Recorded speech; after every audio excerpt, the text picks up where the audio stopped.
of resistance, fighting not only against the Nigerian government, but against the world. If you do not believe in what we are doing, then you better get out. We're not going to stop.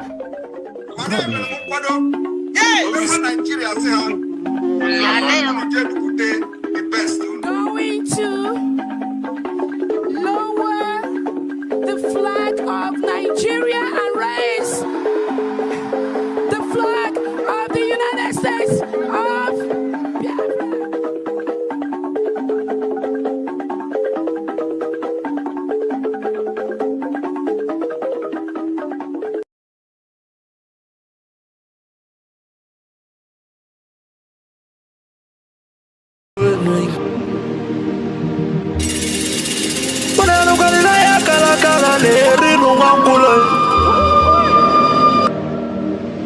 Na wana na mose vive na kiti enui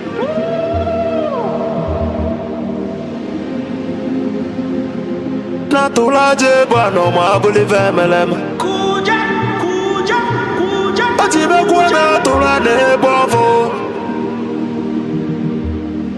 imalugo no godo kokodo nya no be hule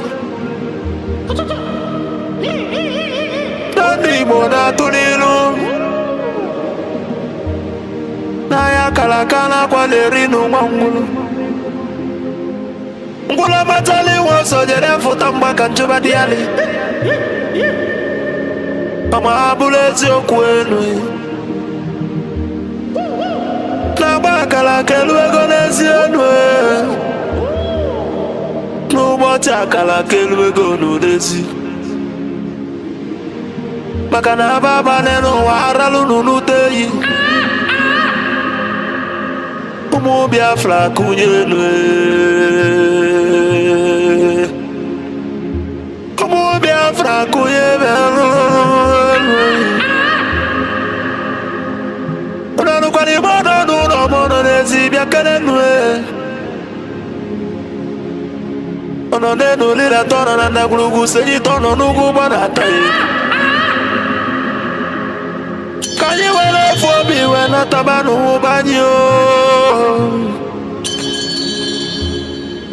Magana juko no 1 million we bofu wa mabulezi okwe Naka ni kwata milake pa waja sienyi ka kesu ezo pabule be walo tamanu Mo Biafra kuyenu Kanye wele fobi we na tabanu banyo Makano for me abakama Nala no go no way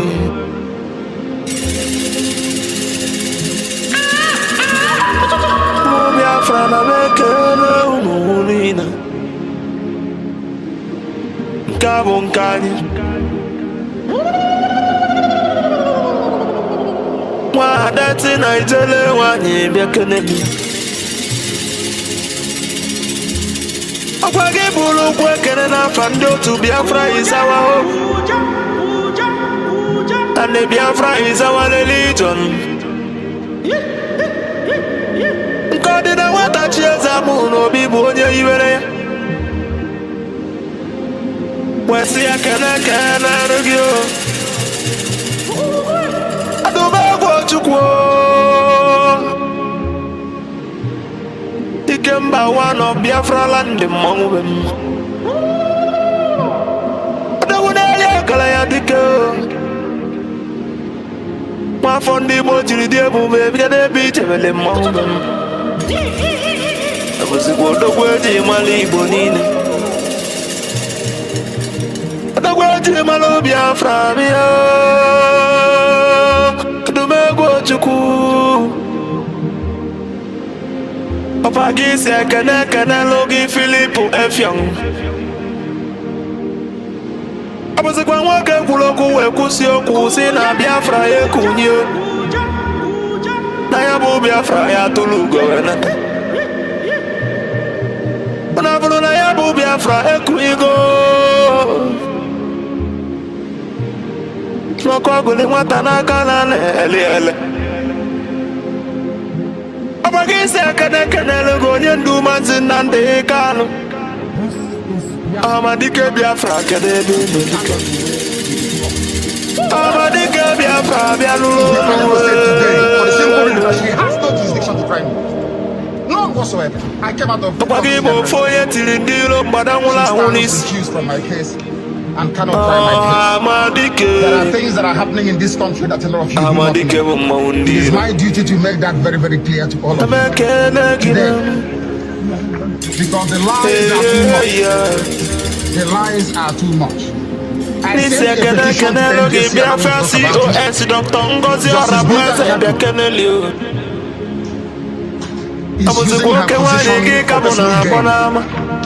for personal gain. Her son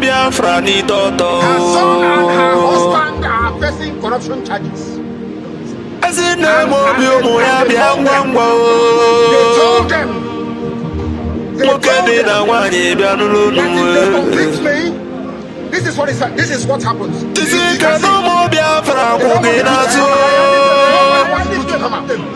Nobody wants to do it. That's the problem.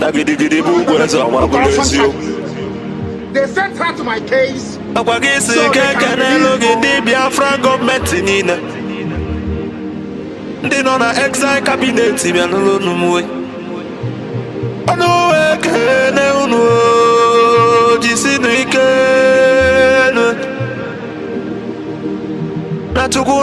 Na ya gba unu ube maka na onye soro bịa ya atọ ka anyị malụ ga-enu eyi jisie n'ike ekenele ụmụ ndị Biafran Liberation Army ụmụ Chukwu ndị ejesa Biafra land na-ebịa kedenu eyi the great oracles of Biafra na nunu anu weke nunu nama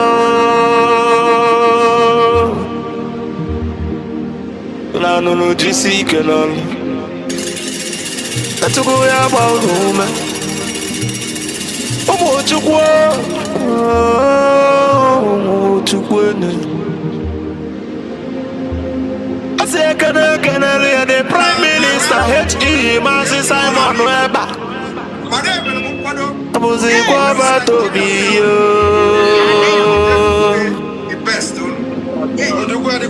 Atwele ni umo Biafra Bianulu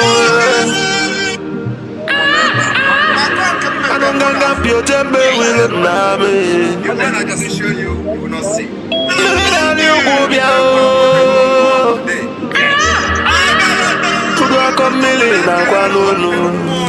Yes. Mwana kwa mubia kenelio Odagiri dimu All the guys send their son to Ose fulu bilo bia lulu Makwale na kosa de mananya Mweji mwagu kojilo sinodilo kasojilo yatiji sojilo walasa Muzikwe wabatobi Ogada gidi kebya lulu Mweji wala niyo Nine tukunyele ndi Biafra na nunu Nuna beke nege Asimuna yadele ndi Biafra nile namma Asino yadele nile namma Mandanye na bono mweno Utelanyi welienne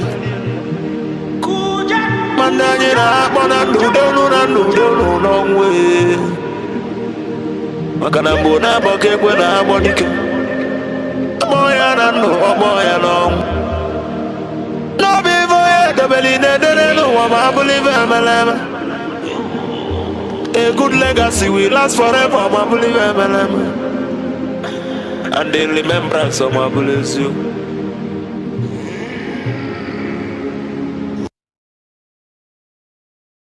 Every one of you, and as I do welcome you, as always, I will ask you to welcome those around you.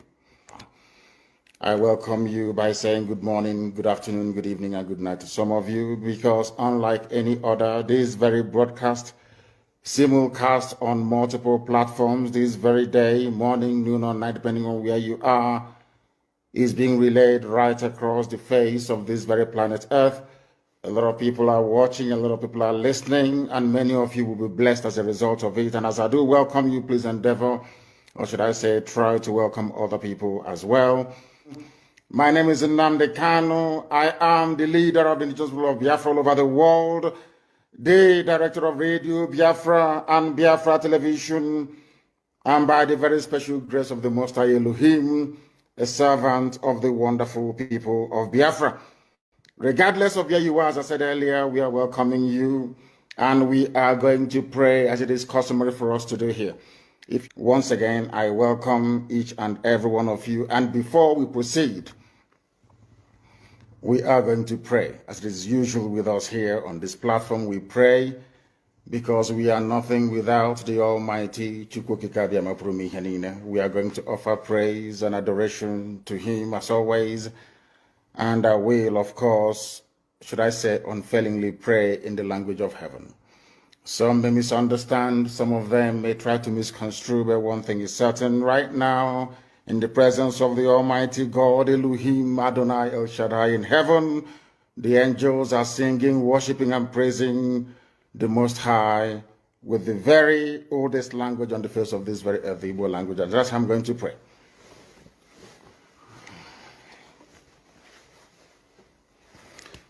Ezi onye nwe anyị na Chineke nna nke pụrụ m ihe niile, Chukwu okike abịa ma bụ onye anyị na-efe na-agọzi aha nsọ ya, onye ọbụla ya na-achị, onye mmụọ na mmadụ na-erubere isi, onye ọbụla ya bụ ọkaka. Ụbọchị ene ka anyị na-etuga eze ebube dị ngọzi, mmalite na ọgwụgwụ, ndị gboo wee tuo oge ebighị ebi. Onye nwe m, ụmụ gị wee gbakọọ n'ụwa niile iwe nara ozi ọma nke gị onwe gị n'ezi ha site n'ọnụ mmadụ dị ndụ na nke ebere dị ngọzi. Anyị wee na-asị na onweghị ihe ọbụla nke anyị onwe anyị bụ n'ihi na ọ bụ anụkpa ahụ sọsọ ka mmadụ dị ndụ bụ. Ofu ụbọchị anyị ga-anwụ, maka na okwu nsọ gị na-adịrị ma ruo mgbe ebighị ebi. N'ihi na okwu gị niile ga-abịarịrị na mmezu. Ọ bịa mere Biafra ga-eji wee bịa na mgbe nke anyị. Anyị wee na-akpọkụ wee na-arịọ gị na-asị, lekwa ude nke anyị na-asụ n'akwa nke anyị na-ebe ka o metụta gị n'obi. Onye nwe m na Chineke nna nke igwe, biko dịka isi wee napụta ụmụ gị n'ọbụ n'Ijipt, kwetu wee wezuga ụmụ gị bụ ndị Biafra mgbodo ekwensu bụ zuu nke mmadụ dị ndụ kere. Anyị wee na-aja gị mma, na-asị gị n'ime ọnọdụ anyị niile anyị ga-ekele ha nsọ gị, wee nye gị nsọpụrụ n'ụtọ na eji ama mgbe niile. N'ihi na anyị enweghị chi ọzọ ewezuga gị, anyị onwe anyị anaghị efe arụsị. Ọbịa mere iji wee na-agọzi nzọmụkwụ anyị niile. Ọbịa mere IPOB ji wee gbaa mgbọrọgwụ n'ụwa niile, anyị anaghị atụ egwu mmadụ dị ndụ. Anyị wee na-eto gị eze ebube dị ngọzi, sị gị biko gbatara anyị ọsọ enyemaka. Ọ bụ naanị gị bụ onye anyị na-efe nwa anyị isi ala nye, ka i wee napụta ndị gị n'ọbụ nke ekwensu. Anyị wee na-enye gị ofe na nsọpụrụ na ija mma, na-asị lekwa ka ndị iro anyị niile ka kasisi wee baa ha ọnụ, ha wee daa hapụghị ikuni ọzọ. Obodo ekwensu bụ zu ala ọkwa n'iyi eze ebube dị ngọzi. Anya ọnwa anyị bụ ụmụ gị wee na-akpọkọ ha nsọ gị, na-asị na enweghị chi ọzọ ewezuga gị. Anyị wee na-aja gị mma, wee na-eto gị, na-asị onye kere ihe niile kere eke mana onye kere na otuto niile na nsọpụrụ niile na ịja mma niile site n'ebighị ebi mara ebi ka a na-arịọ gị. Ise ise ise. Having handed over our proceedings to heaven, we must therefore proceed unfailingly and very speedily to preach this very gospel that we have been mandated to preach this very day. It is left for the people to change a corrupt system. Don't leave it to God. Oliver Cromwell sacked King Charles I and cut off his head. You see English people, you see the British. Some of you don't know that they rebelled against their own government too. That is why today they are advanced and developed. That's why today the House of Commons is sovereign, more or less, in terms of political power. The French people revolted, Americans revolted, Russians revolted, everywhere, even the Arab Spring. The only place without any uprising is in Black Africa, and that is why you are poor. Unless you understand your role in society, you can never ever make any meaningful contribution. According to the Greeks, there are three types of people on this earth: the idiots, the tribesmen, and the citizens. People don't know the meaning of the word idiot. They think it's an insult. It's not an insult. When the Greeks used the word idiots, they did not use it as a curse word. Idiots are people who just do not care. That is the original meaning of the word. If they write exams, they will cheat. If they are in government, they will steal. An idiot does not care at all. If he eats banana, he throws the peel anywhere instead of putting it in a trash can. According to the Greeks, some societies have more idiots than tribesmen and citizens. As I used to say before, Nigeria is full of idiots. Idiots. I want to let the world understand what the so-called founding fathers of the Zoological Republic actually said about Nigeria. Since 1914, the British government has been trying to make Nigeria into one country, but the Nigerian people themselves are historically different in their backgrounds, in their religious beliefs and customs. They do not show themselves any sign of willingness to unite. Nigerian unity is only a British invention. Alhaji Sir Abubakar Tafawa Balewa, 1948, a founding father of Nigeria. The second one, Nigeria is not a nation. It is a mere geographical expression. There are no Nigerians in the same sense as there are English, Welsh or French. The word Nigeria is a mere distinctive appellation to distinguish those who live within the boundaries of Nigeria and those who do not.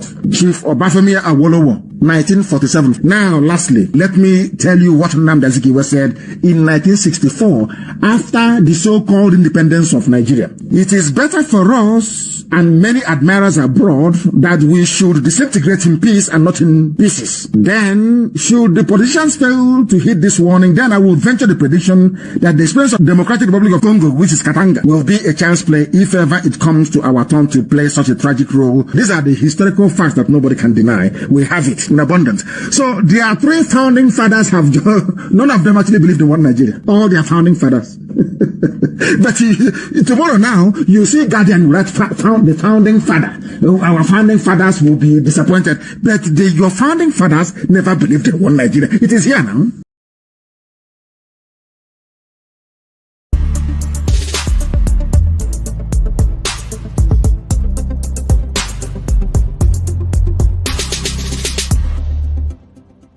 The Fulani approach to the zoo called Nigeria is called the devil's alternative. Fulani, they have this two-pronged approach to the issue of one Nigeria. If they collapse you through banditry, they will overrun you because they believe they have superior weaponry. Right now, and all of them are in this game together. That's number one. If you sue for peace, which idiots like Omahi are doing, if you sue for peace, they will also get what they're looking for because they will plant Ruga in every local government area. The devil's alternative, whichever option you choose, men are going to die. Men will die. It doesn't matter the option you choose. If you wait for them to do things peacefully, which they will never do, they are going to kill you anyway because they'll be Ruga. And you allow them to forcibly take over your land, you are taken over, they will take it by force.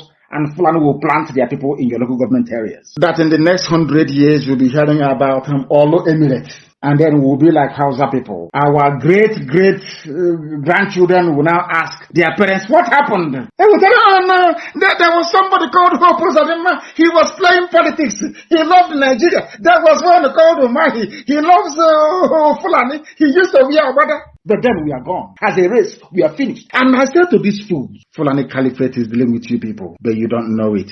They are like the vulture. Nigeria is pregnant. If Nigeria dies during the pregnancy, they benefit. Nigeria gives birth to their Ruga, which they want, a new Nigeria, which they want, is also to their benefit. The only people aiding and abetting them are these quislings, the fulefus from the East, intellectuals, and sophisticated morons from the West.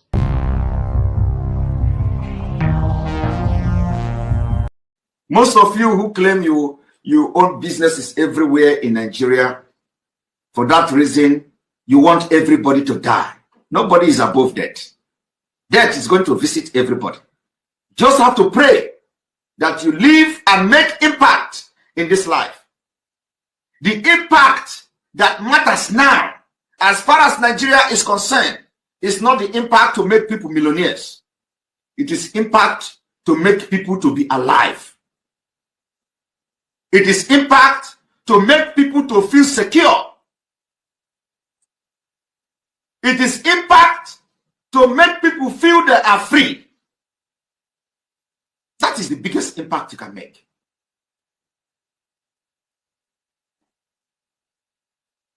Millions are going to come. People will become millionaires when they are alive. Of what use is it? You make somebody millionaire today and tomorrow he died by gunshot from Fulani. Of what use Will it be to the society? You pick up somebody and send him abroad and he come back to Nigeria and police will kill him. It is happening every day. Why do you want to continue to be part of a country like that?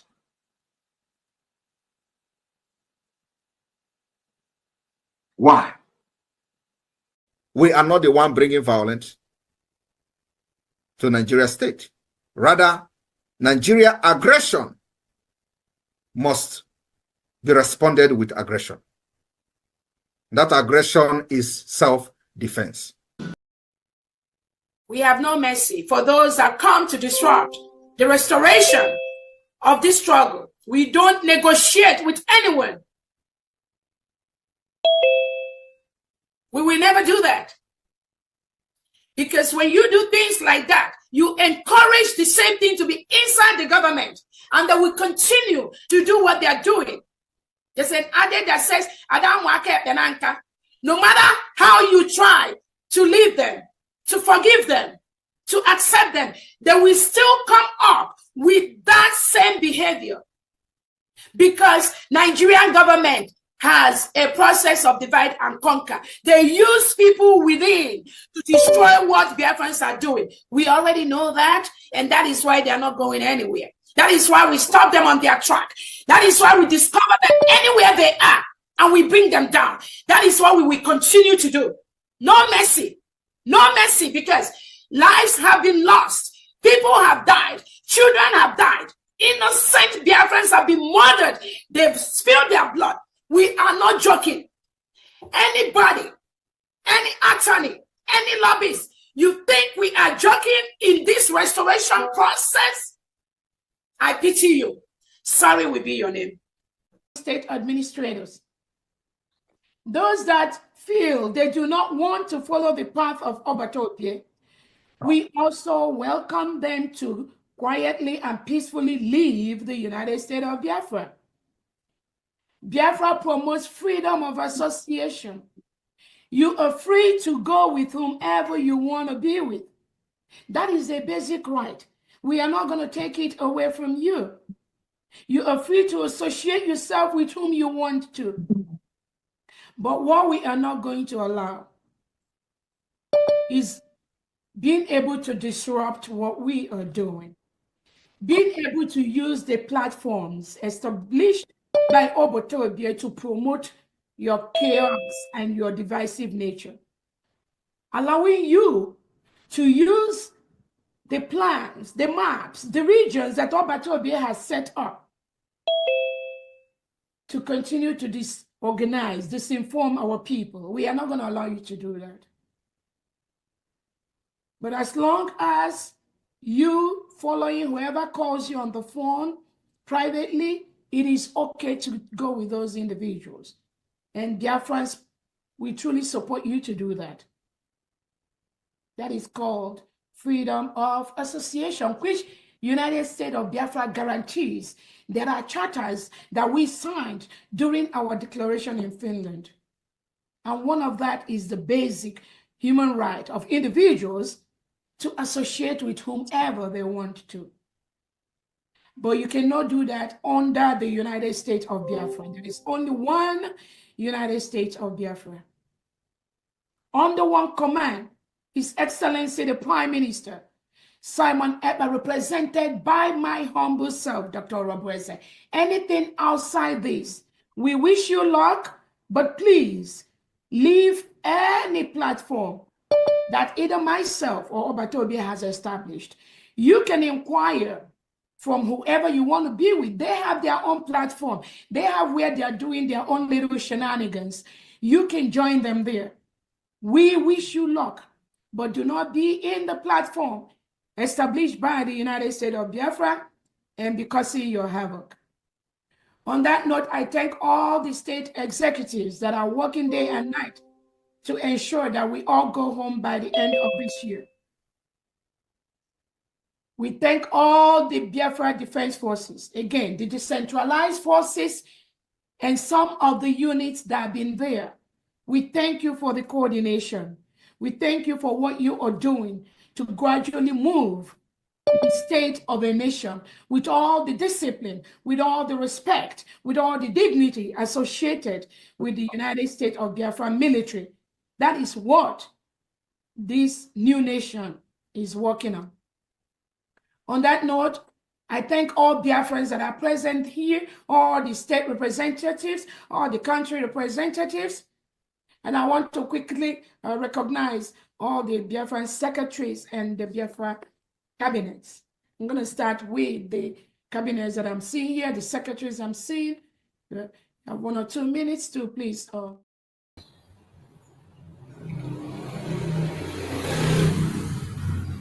Welcome, welcome, welcome. Thank you for joining us on today's program, wherever you are joining from. For those who are watching us from TikTok, those who are watching from Facebook, and those who are with us on the Vidhava channel where we host our program, I welcome every one of you. I appreciate you for being part of the program. This platform, you are watching this program, is a platform that is under the United States of Biafra, a platform under the command of our Prime Minister, Mazi Simon Ekpa, and the Supreme Commander of Mazi Nnamdi Kanu. Today, under the leadership of the Deputy Prime Minister, Dr. DPMDrNgoziOrabueze. In this platform, we do not come here to instigate violence. We do not come here to preach hate. We do not come here to attack any race or religion. We do not come here for propaganda or saga. What we do in this platform is to encourage Biafran people across the world, to ask the Biafrans to continue to stand strong on their pursuit for freedom,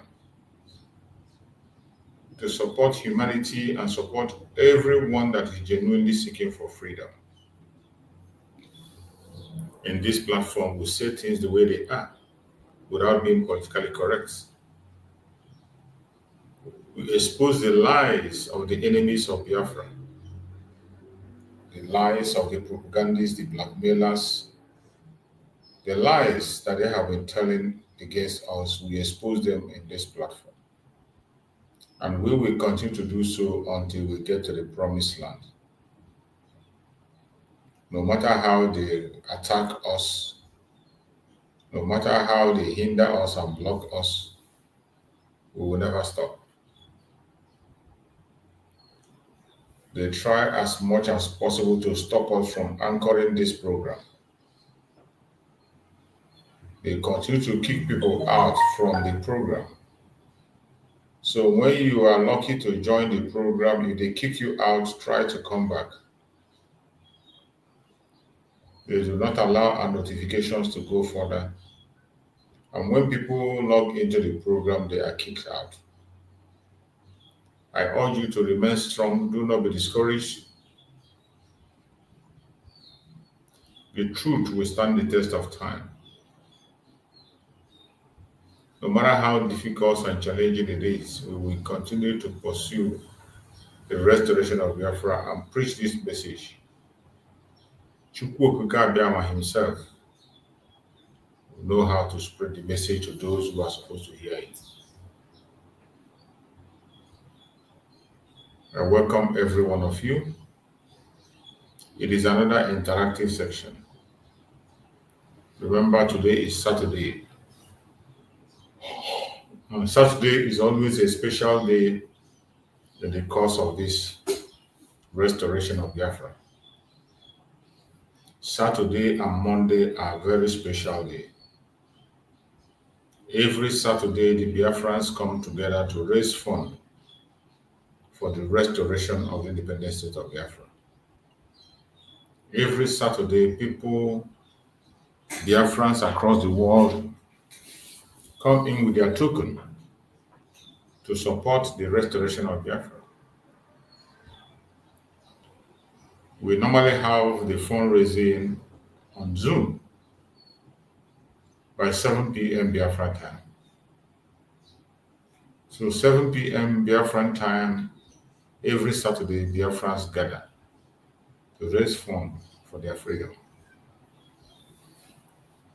We have been doing this for a very long time now, and we will continue to do it until we get to our destination. There is no organization sponsoring the restoration of Biafra. There is no government sponsoring this. The sponsorship of the restoration of Biafra is coming from Biafran people themselves. And we must continue to do what we have to do. No matter how they try to stop us, we will not get stopped. We will not be distracted. Continue to make your little contribution the best way you can. And at the end of the day,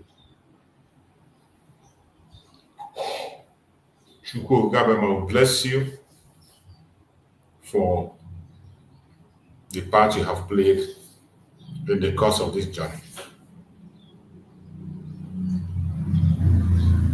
Today we have come once again. If you have any contribution to make, don't fail to join us on this platform. The only thing that qualifies you to join us is to be human. As long as you're a human being, you can join us, make your contribution, say your prayers, and bring your spiritual argument. We conduct this program every morning for as long as we have health. We will continue to do so. So, my fellow Biafrans, I thank you all for joining us again today. And we're going to do what we know how to do best. Today we chose a topic which says loyalty to USB, United States of Biafra, always. Loyalty to United States of Biafra, always.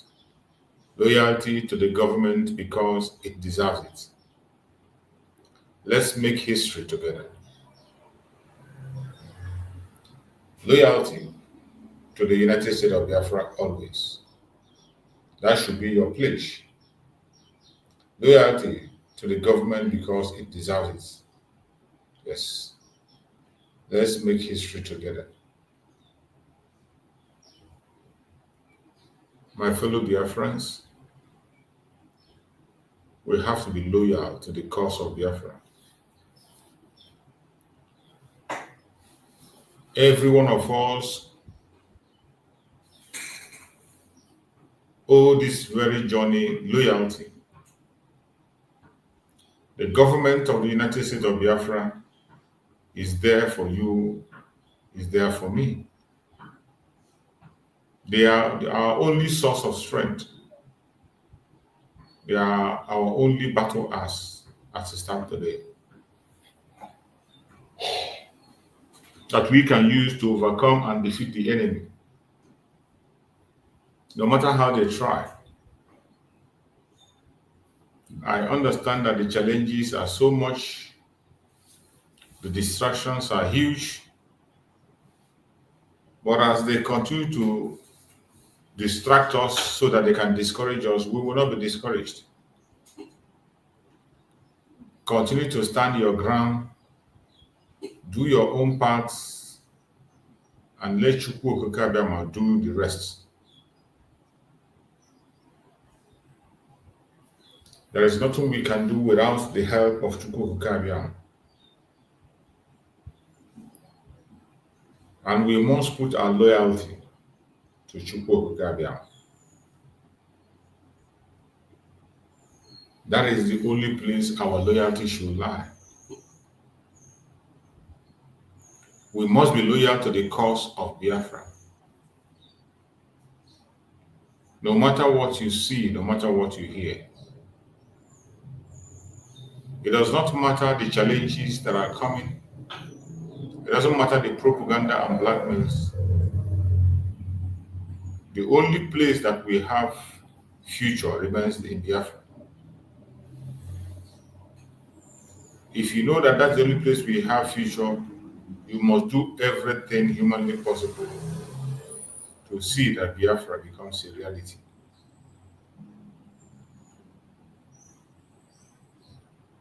May Chukwu Okikabiyama continue to be with us. It is a very tough situation a very difficult time in the restoration of Biafra with so many challenges. But we must not fall out. We must not get discouraged. Remember, the enemies are gathering again.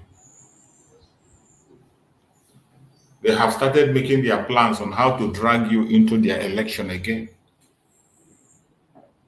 They know that the Biafran people are loyal to only Biafra, but they will always try to use one means or the other to drag you into their political scene. They have started planning already. And they are now grouping up again to use their prodigal son, the same person they used in the last election to convince you.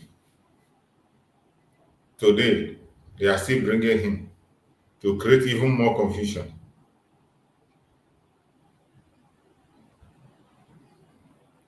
Everyone must be at alert. We must be at alert. It is not going to be easy. It is going to be much more tough than I can ever imagine, because they are coming with different strategies. If you love your life, you love yourself, begin to prepare yourself now.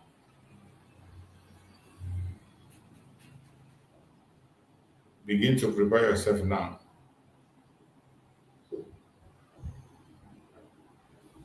There is nothing you can do to escape what is coming. Only the truth can make you escape it. Only the truth. Until you learn to tell the truth, follow the truth, pursue the truth earnestly with all your heart, then and only then you begin to enjoy the fruit of your labor.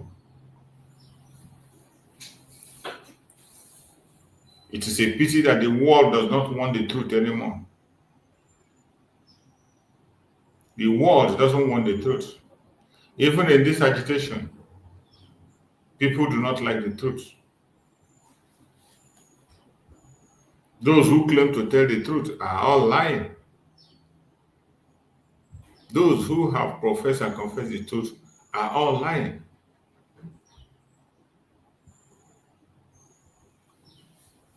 It is a pity that that's where we find ourselves, but we must not give up. A lot of things are happening, and we must continue to challenge this evil until we get to the destination. We are even happy that today Donald Trump is looking into the persecution of Christians in Nigeria. The Congress are already calling on him. They are already putting that forth. And I believe that they will be answered. This was one of the reasons why they made sure that our Prime Minister is not around. Because I believe if our Prime Minister was around, he will be the very first person to drag this issue before Donald Trump. And we are going to get a quick result. But at the same time, all hope is not lost. We are going to fight this battle and we win them again, and again. We are going to battle it out. Do not be afraid. Do not shake. No matter what you see, do not shiver. For we shall overcome. We cannot accept the terrorism of Nigeria. We cannot accept the human rights abuse. Enough is enough. And we are going to fight it to the last.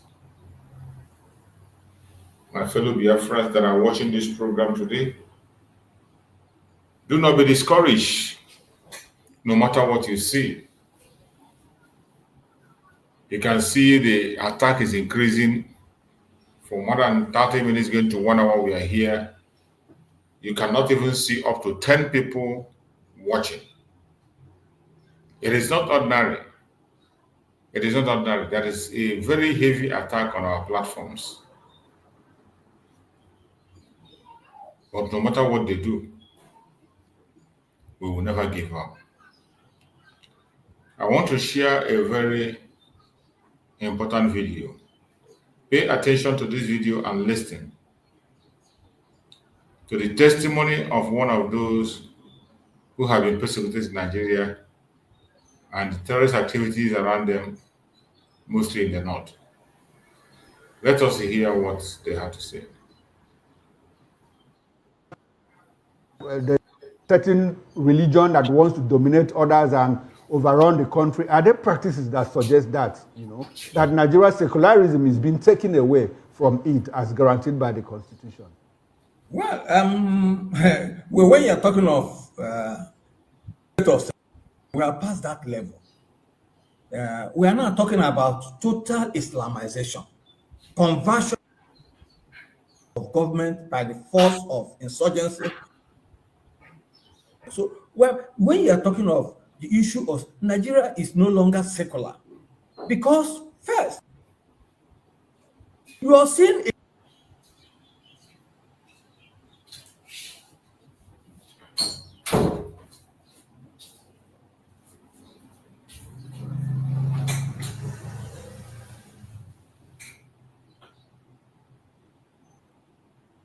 Islamic. The definition of an Islamic is by the religious affiliation of the leadership of the president. And you also see occasions where at the night places of worship, you don't, like in those northern states, you are not, if you're giving land to build a church, you are giving on lease, not on permanent possession. You also talk, we've had many anti-Christian riots in Nigeria. And now you're talking of, okay, look at what even happened in Yoruba land now. Yoruba land, which is 70% Christians, because they have Muslim presidents from a Yoruba land. Muslims are now, with the help of Sokoto's caliphate, have impetus to talk of imposing Sharia on Yoruba land. That outside the fact that even among the Christian areas in northern Nigeria, Sharia has been enforced. So telling me, and you talk in southern states of Nigeria, even our people take money and sponsor Muslim pilgrims to Mecca. But never will you see any northern states sponsoring Christian pilgrims to either Jerusalem, that is Israel, or Vatican. No. This is one of the madness you see in Nigeria. They come out and they tell you that Nigeria is a secular state. Nigeria has never been a secular state. It is only in writing. In their constitution, there is Muslim religion in the constitution. They don't see Christianity in their constitution. The footprint of Islam is everywhere in Nigerian governments, but they come and pretend and tell you it's a secular state. It's not a secular state, that has never been. Nigeria is an Islamic state. No matter how the Christians continue to pretend about this, it is the truth. That is what it is. That is why governors in the southeast will use the money that belongs to the state and sponsor pilgrimage to Mecca. That is why governors in Biafra land, you see Hopus Odema sponsoring pilgrimage to Mecca. You see Enugu state government, Peter Mba, sponsoring pilgrimage to Mecca.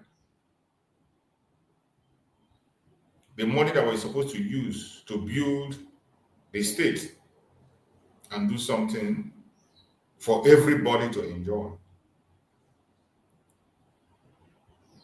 they will not do so. But you cannot see the same in the northern part of Nigeria. Just as this man was saying, you can never see any state in the north sponsoring pilgrimage to Jerusalem. It will never happen. Even though they have Christians in their area. Some of the states in the north have more Christians than even the Muslims. Unlike in the southeast or in the south, where there are a higher percentage of the Christians among them, yet they spend their money on pilgrimage.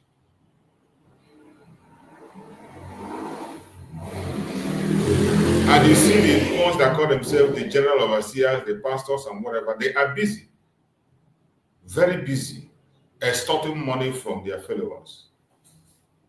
All the pastors you see in Nigeria, those big pastors, they are all extortionists. That is what they are. Extortionists. They extort money from people, build mega churches, make huge investments, and begin to claim to be Alpha and Omega.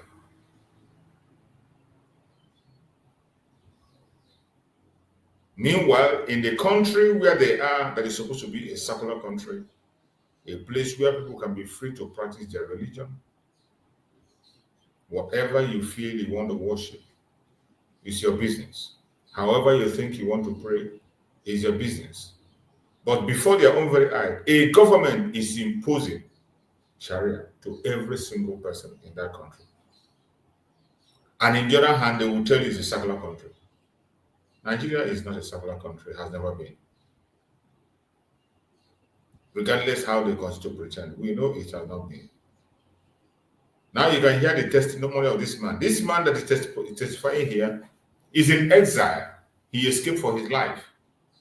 They wanted to terminate his life and he escaped. He's in exile. He's speaking from exile. This man is interviewed. And you can hear him give testimony of the atrocities of the Nigerian government that is unabated.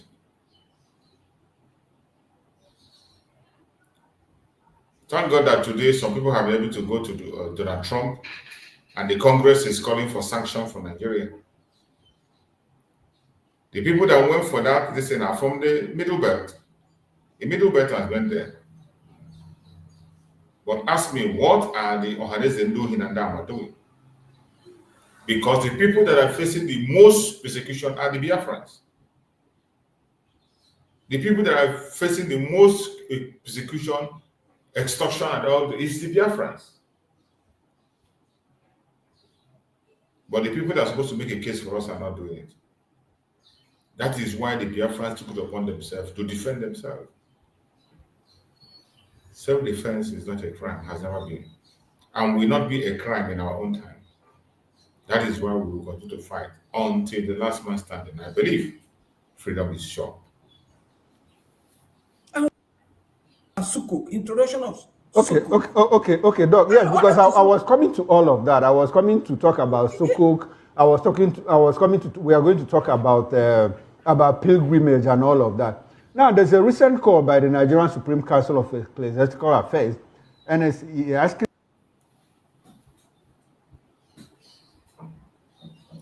What is wrong with the voice of this video?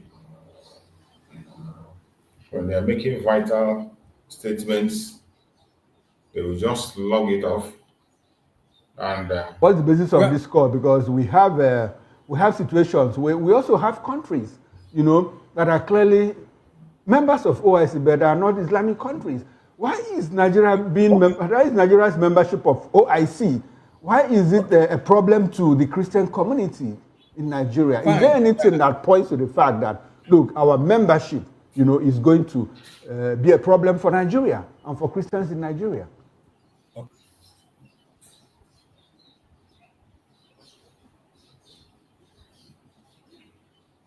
OIC, Organization of Conference, of Islamic Military Alliance.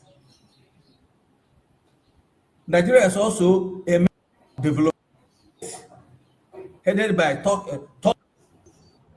8 most developed Islamic nations of the world. When you are talking of OIC, Organization of Islamic Conference before, yes, Islamic Conference Organization now. Islamic Conference now, it has been Islamic from Islamic Cooperation. Okay. It is Islamic. So if you go to the principles, their major principle is promotion of Islamic solidarity in the world, Islamic rights, and spread of Islam. And you also attached to this OSC is the development. And that is where Sukuk comes in. Okay. Islamic has Islamic rules. You need to be a Muslim. You need to, you need to comply with the requirements. Sorry, Dr. Tony. OIC. Yes. Islamic Muslim countries. So a lot of some countries there are there because look, there is free loan for development of infrastructure like Sukuk that you mentioned, which has been used to build roads here in Nigeria. Should that be a problem to the... That's my question. Why should we worry? Why should we worry about that? Now, first of all, I'm not giving you why we should. Okay. Because a Christian cannot fulfill this to borrow money from Sukuk bond or from Islamic Development Board because of the conditionalities which are in contrast with Christian faith. That is one. Secondly, I can tell you some countries that were coerced into joining OSC. Some Christian countries, they joined it because of the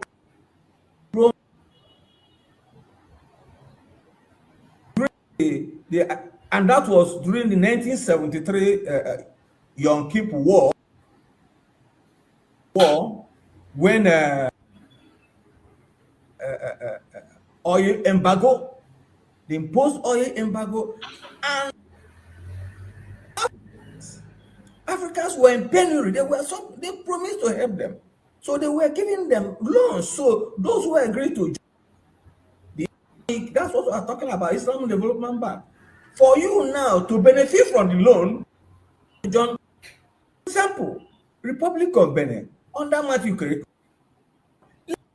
he pulled out when he knew that it was a scam for Christians. Sierra Leone joined. I don't know if Sierra Leone is still there. Joined, and even Omabongo became a Muslim. That's the only family that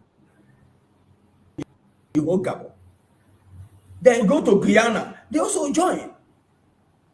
So there are reasons. And at the end of the day, they use that influence. They bring Christian leader, they bring in you, they work against you, and impose leader, perpetuate Islamization. Like Chad. We're looking at Chad as if it's a Muslim country. Chad has majority Christians. And on independence in 1960, the president,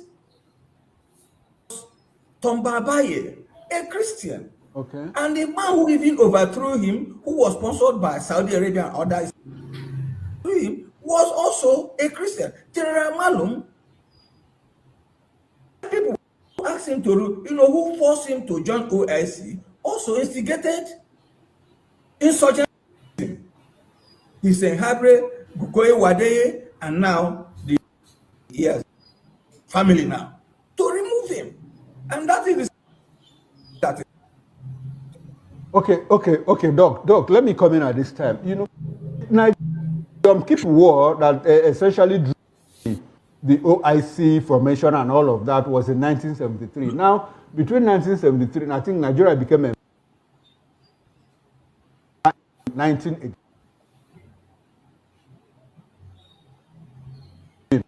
And before the Babangida, I think it was during Murtala Mohammed's time we became. No, the person that actually took us to OIC is Ibrahim Babangida. Full membership was Babangida. Okay. We were on observer status. Now, between then, we have had an Olusegun Obasanjo, a Christian president. We had Nathan as Christian as president. So, what did we miss there? Did the Muslim did they force Nigerians that they must elect a Muslim? Just trying to let us know. Is this? You don't say You don't know how Muslims operate. Okay. Yes. First, their target is to take the political power and impose you and force you to become a Muslim. And what they is powerful enough, they cooperate with you until they become powerful. President Obasanjo did not see it very. They brought Obasanjo, was malleable. They will use him to arrest him in the southwest following the death of Chief Abiola. Because Obasanjo pretended, I say pretended, in 1975 when he said he will not succeed Mohammed and so on and so forth. They felt that Obasanjo is a coward. But they forgot one of the best generals was Obasanjo. So Obasanjo had been a coward. So they brought him there, and they thought they could, hand twist him, control him, and he maintained and continued having the problem. And it was to work against Obasanjo first. Started their own Sharia. This Sharia, and all to undermine his government. He followed it diplomatically.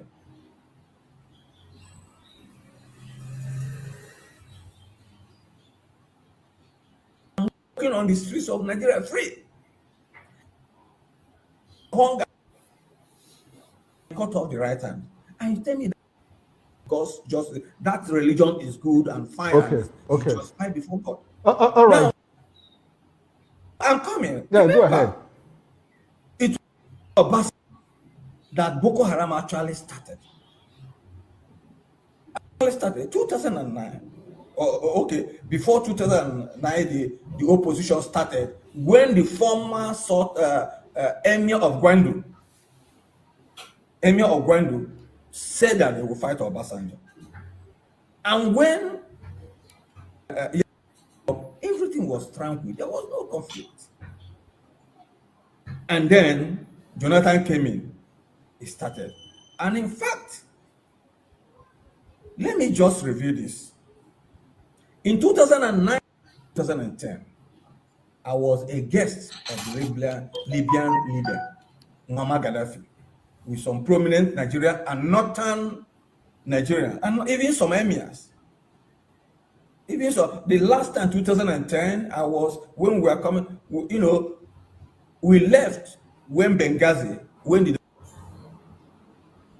so when I came, all the people, all the Boko Haram members now, ISIS, and those people who are now, the Tuaregs in Mali, we're all there with us. And that's that they will conquer Nigeria. A friend from the Waziri. This is what this was what they're planning against Nigeria. I came back as a true patriot. I went to DSS. I had a friend that is partly with DSS as an agent of DSS. So I know their workings, I know their styles. And that was why I was able, by the grace of God, to evade all their actions against me in Nigeria under serious risk. So I went to the DSS headquarters and called one of them. Let me mention his name. Ikuma Bayi. He was then director in charge of finance and administration, because I knew him under when he was assistant director operations during Olusegun Obasanjo's presidency. So I worked with him a bit. So I went to him to tell him, this is what I saw in Libya, and this is what is going to happen in Nigeria. I'm talking about 2010. He refused to grant me audience and left. In 2013, I was on Sunrise. Sunrise. Yes. Channels, and I told. What you're hearing is life testimony of the plan to take Nigeria. You see, when we are talking about protecting and defending Biafra land, some people think it's a joke. When we are calling people to support the United States of Biafra to defend our land, some think it's support for Dr. NgoziOrabueze. Some think it is a call to be with Dr. NgoziOrabueze. No. This is a testimony of somebody who saw, who was present where meeting was held on how to run over the zoo, take over Nigeria. This testimony, Mazen Nandekan has spoken about it for a very long time. When he went to the US and called them and said, I need only 1 trailer load. After that, don't come again. I don't need your money to defend Biafra land. This is why Nigerian governments do not want to use their eye to see Biafra, because they know that Biafra is the only defense that is in the old southeastern region. Biafra is the only source of defense. Biafra is the only source of defense. Without the presence of Biafra, nobody is going to defend Biafra land. Nobody is going to defend the southeast, old southeastern region, and presently southeast and south-south.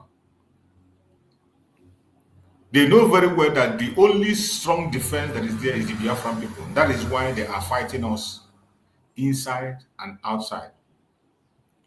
And some of us are falling into the hand of the enemies, falling into their tricks. The only thing that can save us and secure us is Biafra, nothing else. You can take it to the bank. And they know that it's only Biafra that can save us.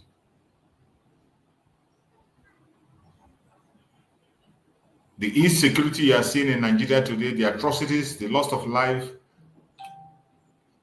is being orchestrated intentionally, sponsored by the government itself, with the hand of British in it. When you are hearing about Islamization of Nigeria, the British is fully aware of it, and they are in support. They are supporting morally and they are supporting financially. I want you to listen carefully and closely to this testimony, because this man is saying things that we need to know today.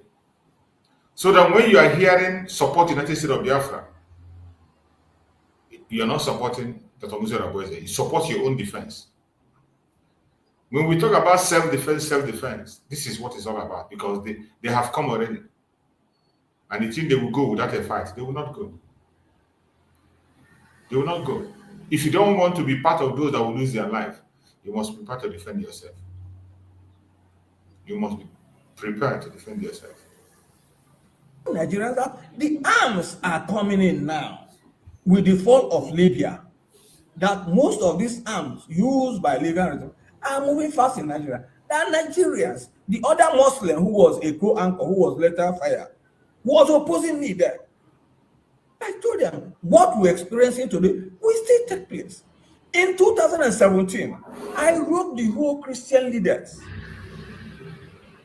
I wrote the whole Christian leaders, warning them about their consequences, of the consequences, of what, the heinous trend that Nigerians will face under Buhari and after. Okay. I wrote all of them. Only not Adeboye. They are praying for me. Okay. No, Christian leaders. Yes, I understand all of that. I'm coming to that. I'm coming to the issue of the Christendom. Thank you so much, my brother Christian. I appreciate you for that amazing support. Thank you so much. So when we are talking about this problem we have with Nigeria, some of you think it's a joke. It is not a joke. You can hear this man that is making this testimony. He said he has equally written to all these big bishops you see, those general overseers who are claiming to be Alpha and Omega. All those general overseers with their big name, he has written to every one of them and warned them about the danger. But even up to today, none of them is serious. Even on how to pretend to protect their church, they don't. Recently, we saw the life that we are lost in, is it choosing church or whatever? Choosing where they were worshiping. This son of the devils went there and destroyed lives. We have seen several occasions where pastors were being murdered, redeemed pastors. And with all these things, the church is not yet awakened. The church is still busy extorting money from members, busy passing false prophecies that doesn't come to pass. The church is still busy doing things that are irrelevant. Some of them in that church today are the ones attacking the restoration of Biafra. They will go to their church and begin to pray a prayer they don't know that Chukwu Okabiama will not answer. Praying for Nigeria to be one. And you think it will be answered. It can never be answered.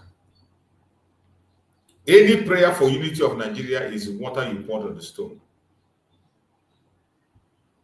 If anybody has sense and cares about humanity, you talk about breakup. Pray for the breakup of the zone.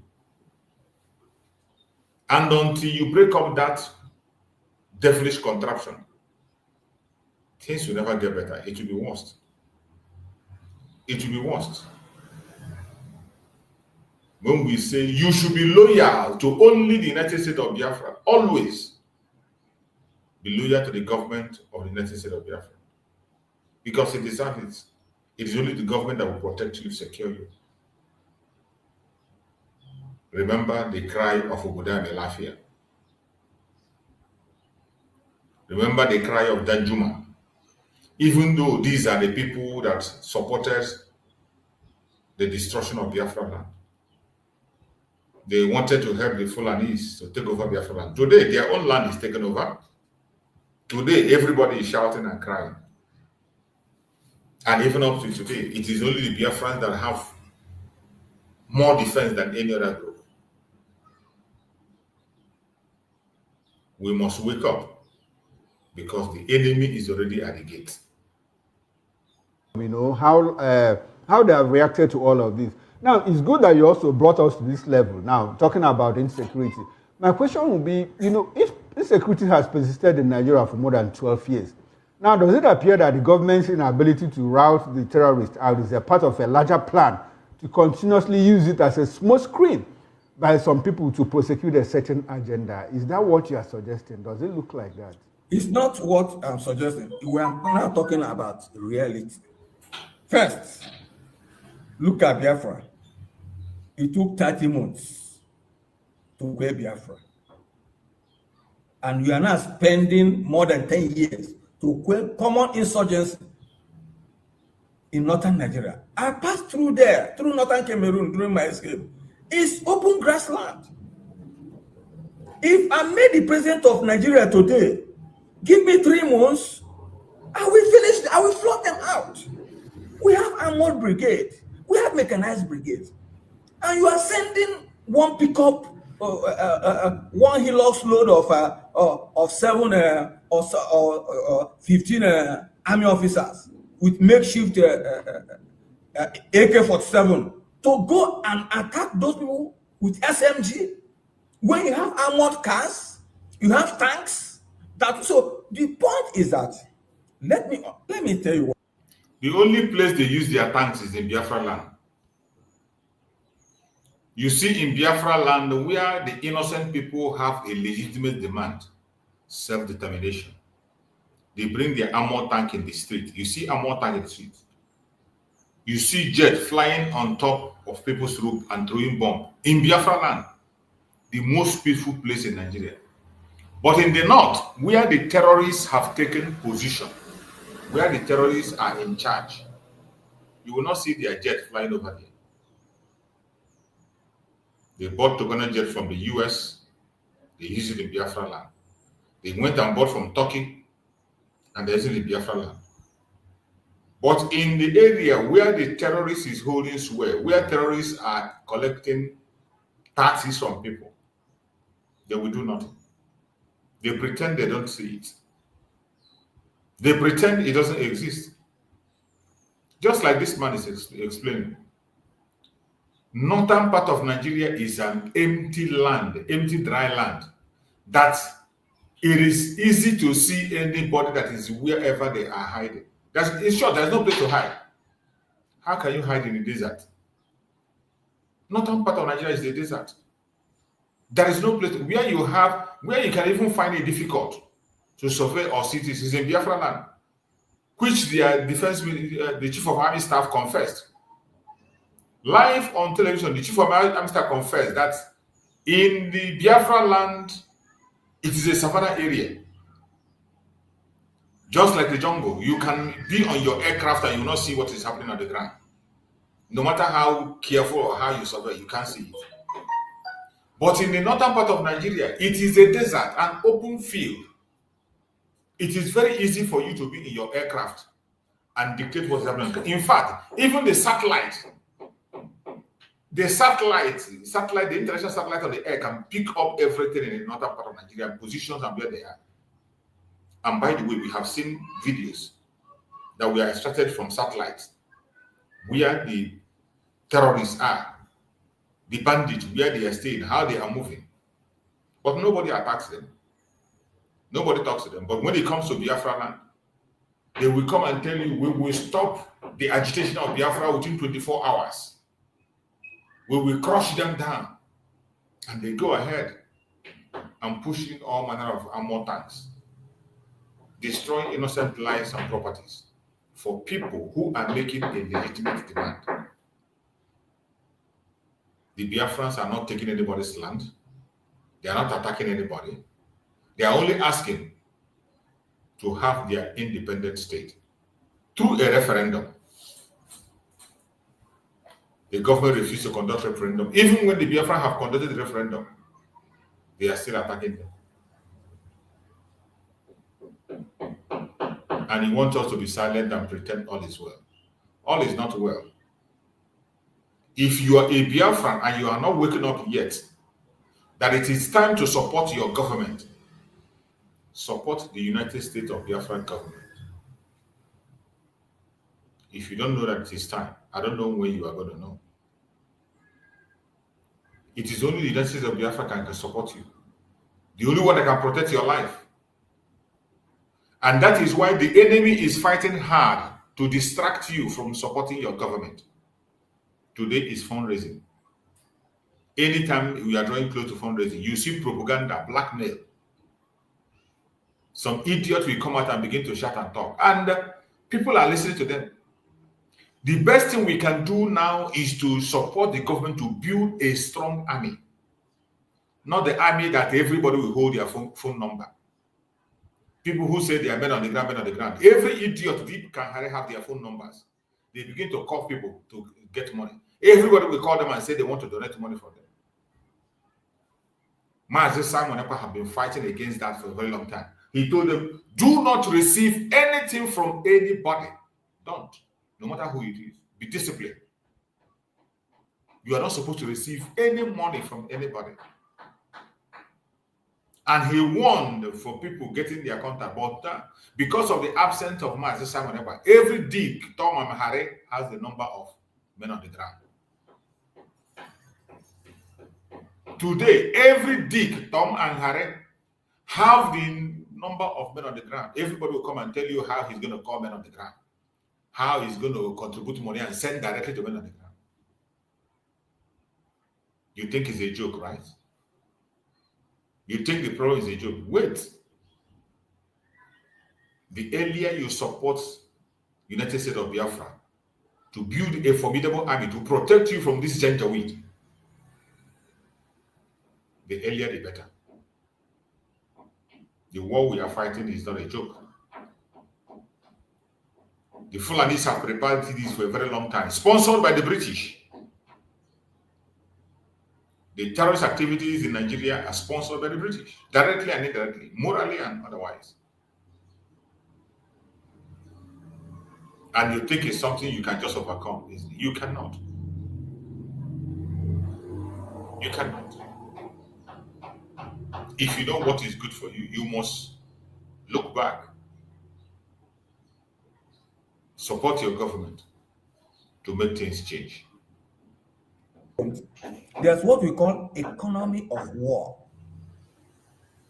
Economy of war is a situation where some people maintain a conflict unjustifiable because of the economic interest. Now, if there's no crisis in Nigeria, the northern governors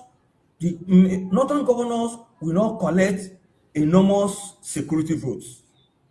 I know security votes are not accountable. The military hierarchy means of supplying arms, importing arms, and so on and so forth. The government in power will also not have, opportunities to inflate budgets in the name of okay. So doctor, in all of this, doesn't like you said, economy of war? Is it more of economy of war than an attempt to Islamize Nigeria? Which one? Where do we place it now? Because you talked about a certain agenda. Now it's also an economy of war. People in government inflate budgets, security budgets, and all of that. So where do we actually situate it now? The insecurity. Yes. The point is that the government believes that they know that they are misgoverned. They know that they are bad governors of Nigeria. They know that they are misgoverning Nigeria. Okay. They know that Nigerians are suffering. The only way to distract the army, the military, from planning coup against them is to keep them busy. It's not that they want the only way they want to keep, they believe that the only way they can keep the military busy, crisis to continue.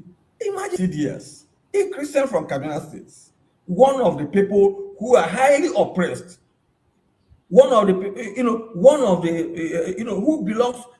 belongs to a community, to a Christian community that has suffered so much. Okay. The CDS was telling us about what you call, they are now trying to, about repentant Boko Haram. People who killed men, massacred, and you catch them, you've not taken any of them for trial. No Boko Haram insurgent, no Boko Haram terrorists.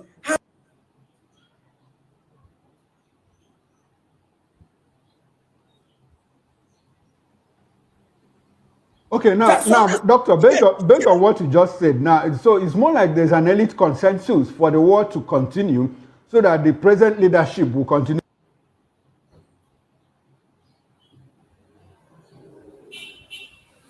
Let me ask you one. Yes. Okay. Let me ask you one. Okay. Under normal situation where insurgents are declared as terrorists, killing people, kidnapping people with ransom, and even selling human parts. Last time, will a state government bring the same insurgents fully armed and be telling us that they were holding dialogue with them? The other time, Kaduna State governor said he was holding, dialogue with terrorists. When you have a state government, when you have our soldiers being massacred, when you have our Christians being massacred, when you have many people being kidnapped, killed, men, raped, and some people are telling us they are trying to reform them. Some people are telling us they are negotiating with them. Some people are telling us they are having is this house fellowship or whatever. All right, Dr. Nweze, where we understand all of that, we are pressed for time and we still have a lot to talk about. Now, you talked about the Southwest, being infiltrated, by insurgents. Now, the Southwest governors cried out recently, that terrorists displaced from the Northwest are trooping down the Southwest. How does that help us understand the sudden call by some Muslims about implementing Sharia in the Southwest? Does it point to anything you can help us explain? Does it point to, is it a mere coincidence, or is it that they are acting out a script that is already written up front? How do you explain that? Thank you very much. The only thing I regret is the death of Dr. Fashamu, because we done very well. And I also want to tell you, if somebody like Pastor Richard Joffo is at the helm of affairs of Khan, this nonsense will not be happening. Now, if you watch the trajectory of Tinubu politics, you discover that there been an underground battle against Christian domination in the Southwest. Through NASFAT, through other Ahmadiyya, there have been the propaganda that the Muslims in the Southwest are being suppressed, they are being maltreated, and so on and so forth. They are being denied. It's a government of Southwest Muslim. I want you to take, let me say statistics. Check the statistics of Yoruba people appointed. 90% of Yoruba appointed by Tinubu are Muslims. So it is, it is a long-term plan. No, but if you look at the Southwest, the governor of Lagos State, Babajide, is Christian. The governor of Oyo State, Seyi Makinde, is Christian. The governor of Ondo State, Lucky Aiyedatiwa, is Christian. The governor of Ekiti State, Oyebanji, is Christian. I think it's only Osun State and which one again? Osun State. Osun is Christian. Osun is Christian. Osun is Muslim. No. Adeleke. No. Now, Adeleke is Christian. Okay, Adeleke. Okay, yes, he's Christian. He's Christian. Even though I think he converted. Muslim family. Yes, and then Dakwa Abiodun is Christian. So how would you say that the government of Tinubu is a government of Southwest Muslims? First of all, that's what I'm saying. I've been following Western politics.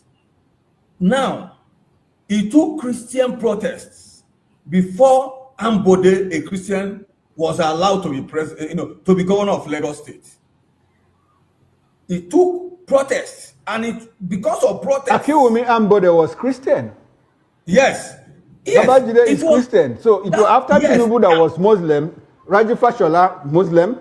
Now Akiwumi Ambode Christian, Shawolu Christian. So what kind of protest was that? You, all right. You don't know the reason. It was as a result of protests by Christians. That's what I'm telling you. Okay. So that's a result of protests by Christians in Tinubu's camp. Okay. It was as a result of protests. And so it's not a question of, and these are elected people. Because if you go by election in this country, in the West, Muslims will never smell the presidency. If you go for genuine election in this country, if you even take raw demographic. Dr. Why do you say that? Why do you make that assertion? Is it because of numbers or what? Because of numbers. How did you arrive at that? I mean, the last census. Now, the question I asked you that. Okay.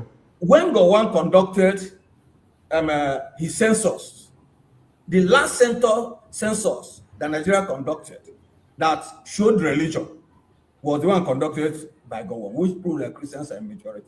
And the Northerners forced him to cancel it.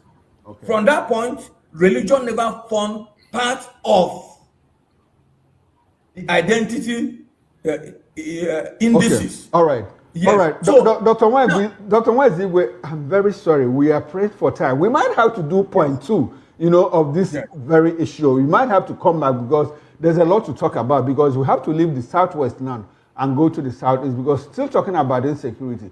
A few weeks ago, an appeal court sitting in Abuja upheld the decision of a lower court which prescribed IPOB and designated it as a terrorist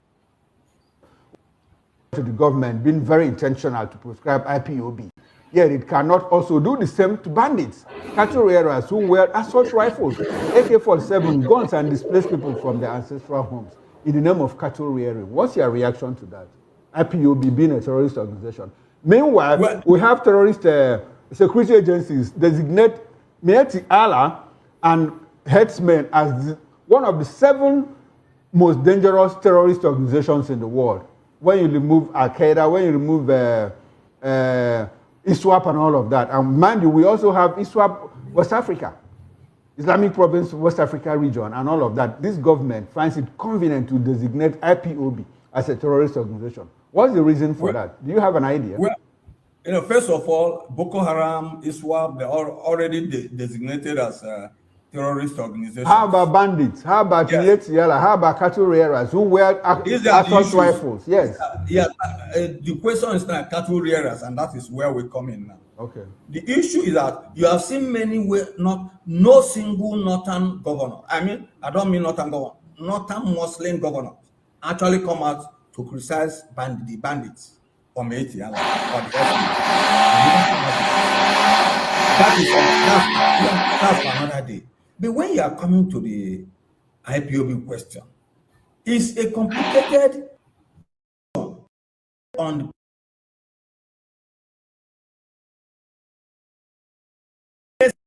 of the IPOB leadership, because normally Nnamdi Kanu is incarcerated today because none of the five Southeast governors is willing to shorten him, because they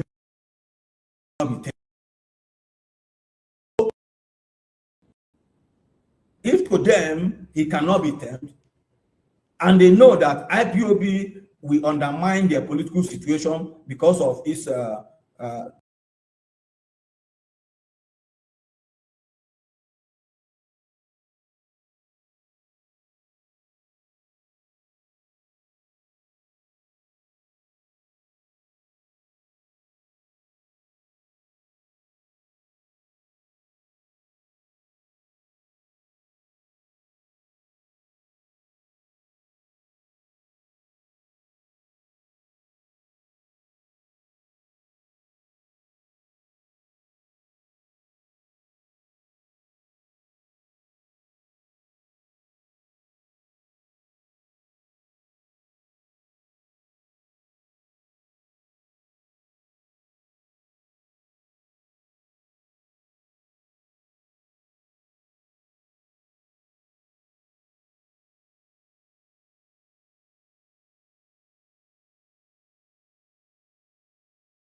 Oh, sorry, I was muted.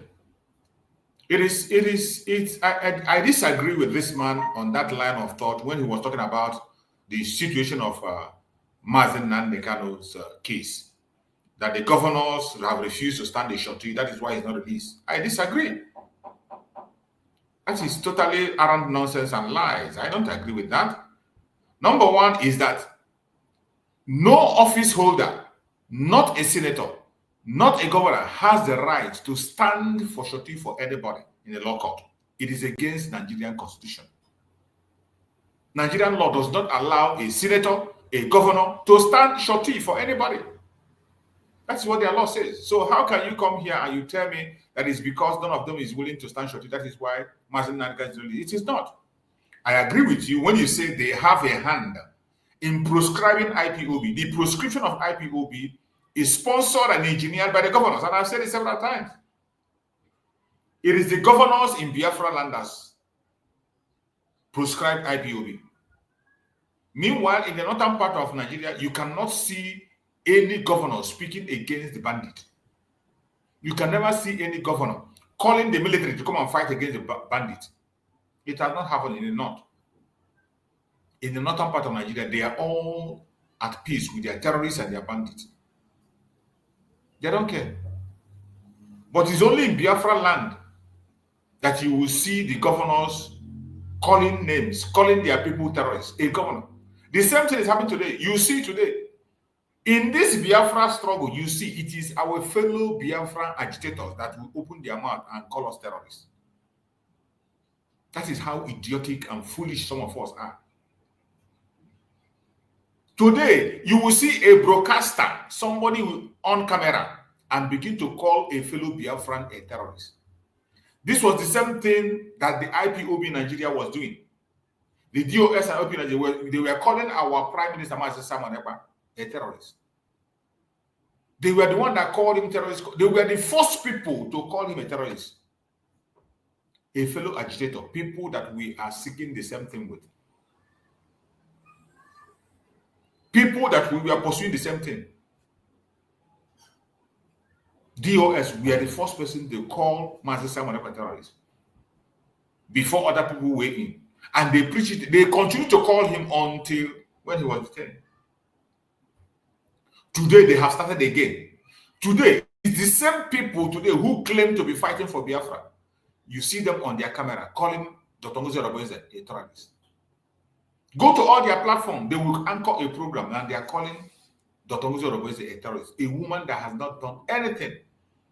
They have claimed that they are in charge of the men on the ground. They claim they are in charge of the men on the ground, meaning that they are the one using the forces to do what they want to do. And yet, they will come and blackmail DPMDrNgoziOrabueze that she's a terrorist, that she's committing crime, she's doing this and doing that. These are a bunch of clowns. And this is the kind of attitude that we have in Biafra land that must not be accepted. The governors came out and they made every one of us terrorists. Governors gave the Nigerian government authority to go and take innocent life at will. I agree with that. But when you come and say that Mazi Nnamdi detention continues because governors have refused to stand shorty, I disagree with you. I disagree. Governors don't have to stand shorty for Mazi Nnamdi to be free. Because the law of the land does not permit them to stand shorty. The law of Nigeria does not permit a senator or a governor, somebody in an official post is not supposed to stand shorty for anybody. They don't have that right. So I disagree with you on that. Of the IPOB leadership. Because normally, Nnamdi Kanu is incarcerated today because none of the five Southeast governors is willing to shorten him. I disagree. That's what I said. I disagree with that because they do not have such right. The law does not give them such right to stand shorty for him. But we know that Nigeria is a lawless country, very lawless country. Nigeria is a lawless country. That is why you see all this nonsense going on. In their own law, a senator or a governor does not have that right to stand shorty for anybody in a law court. You don't have that right. So I disagree with you on that. Because they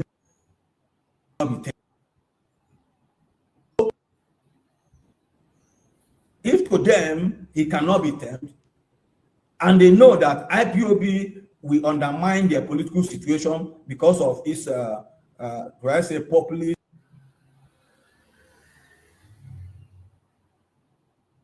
of leadership, their tendency is to make sure that IPOB is dead. It is easy to say to release Nnamdi Kanu today. How? These people will go to government. Look, let us talk to Nnamdi Kanu. Denounce and said all the things you talk about secession cancelled. He puts it down. Okay. Now, Dr. Tony.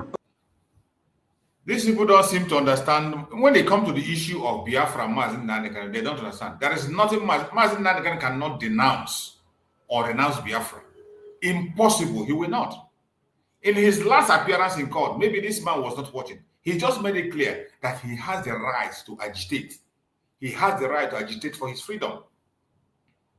No governor, no president will talk him down to denounce his agitation or to say he doesn't want to move out of Nigeria. It will not happen.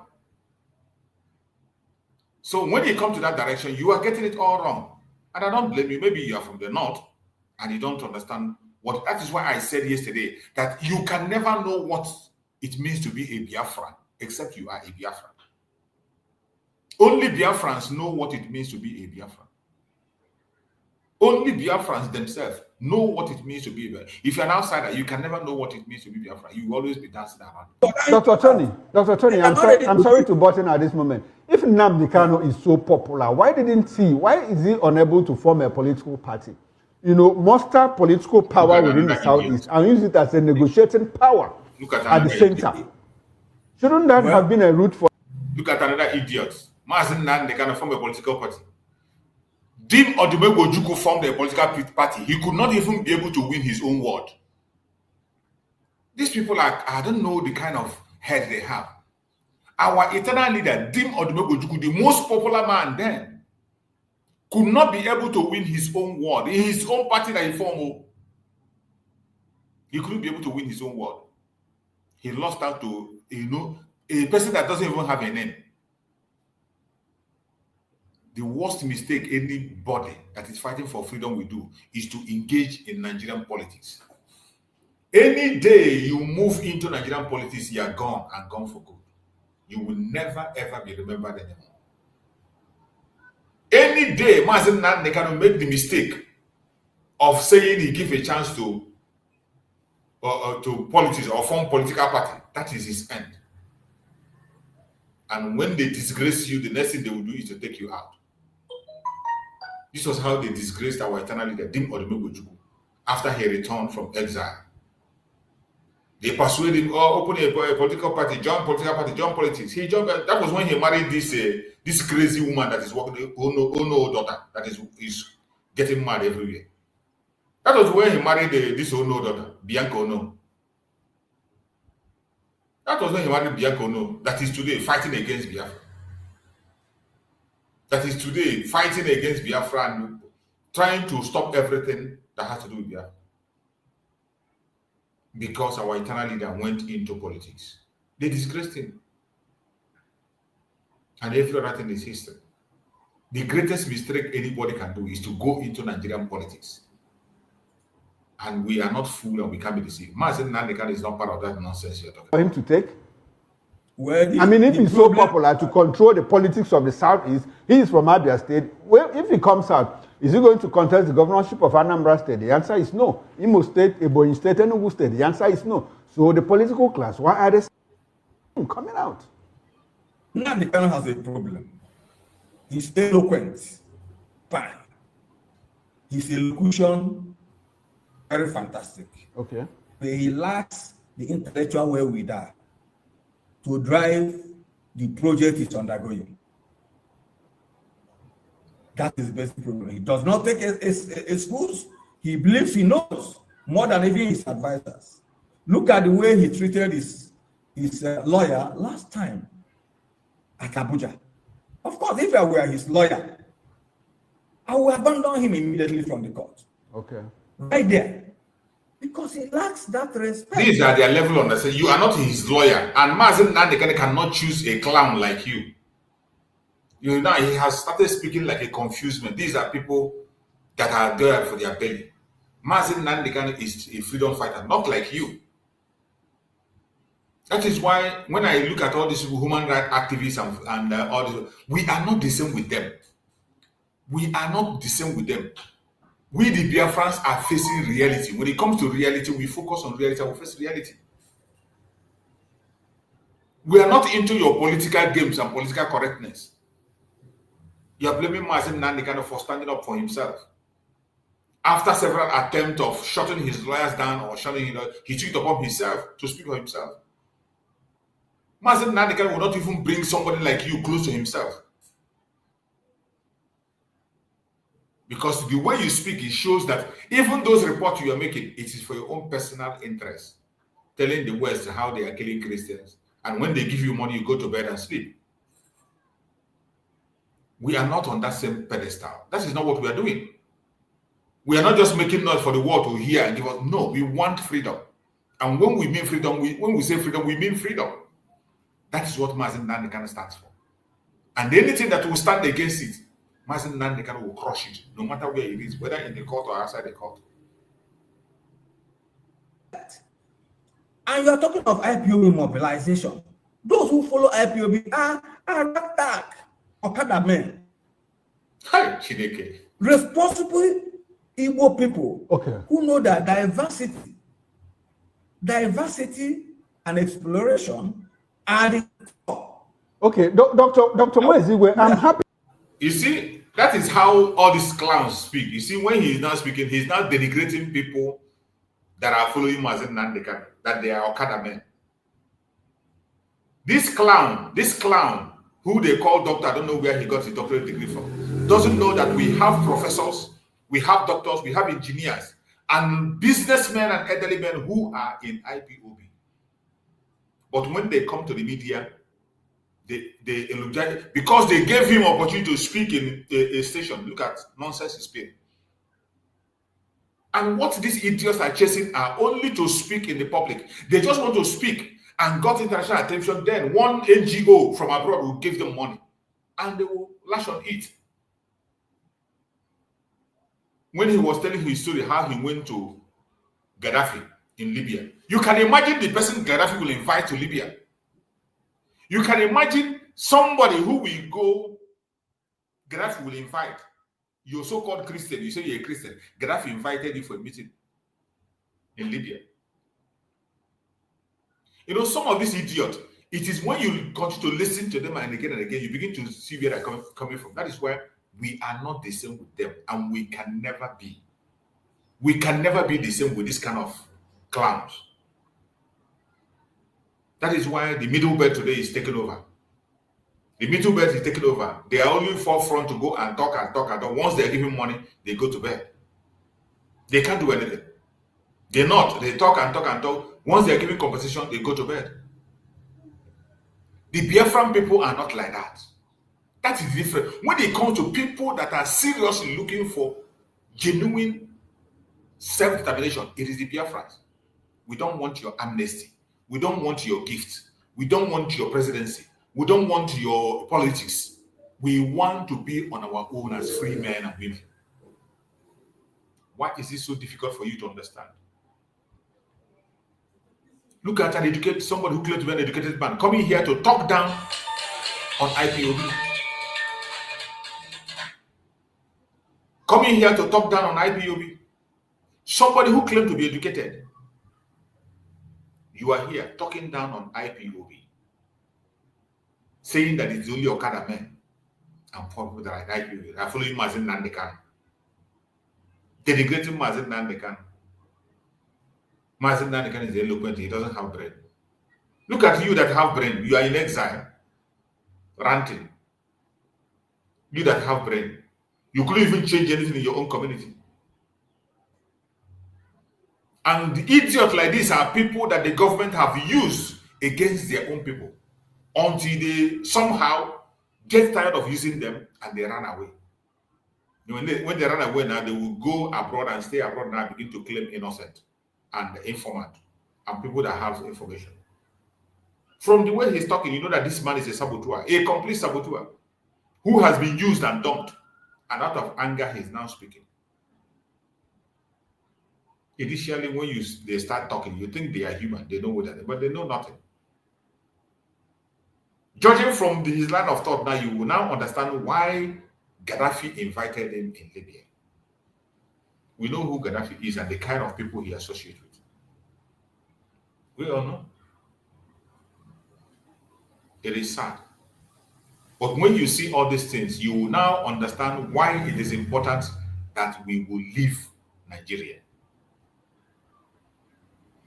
You will now begin to understand why it is very, very important that Biafra must leave Nigeria by fire, by force.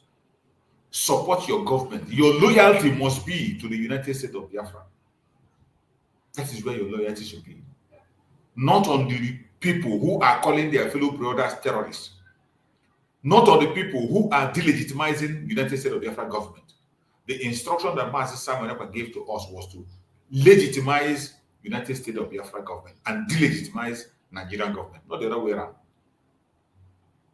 If you are following people that are delegitimizing the United States of Biafra government, that is today under the control of the Deputy Prime Minister, DPMDrNgoziOrabueze, if you're one of those delegitimizing it, you are evil and you do not deserve to live. The earlier you stop that nonsense, the better for you.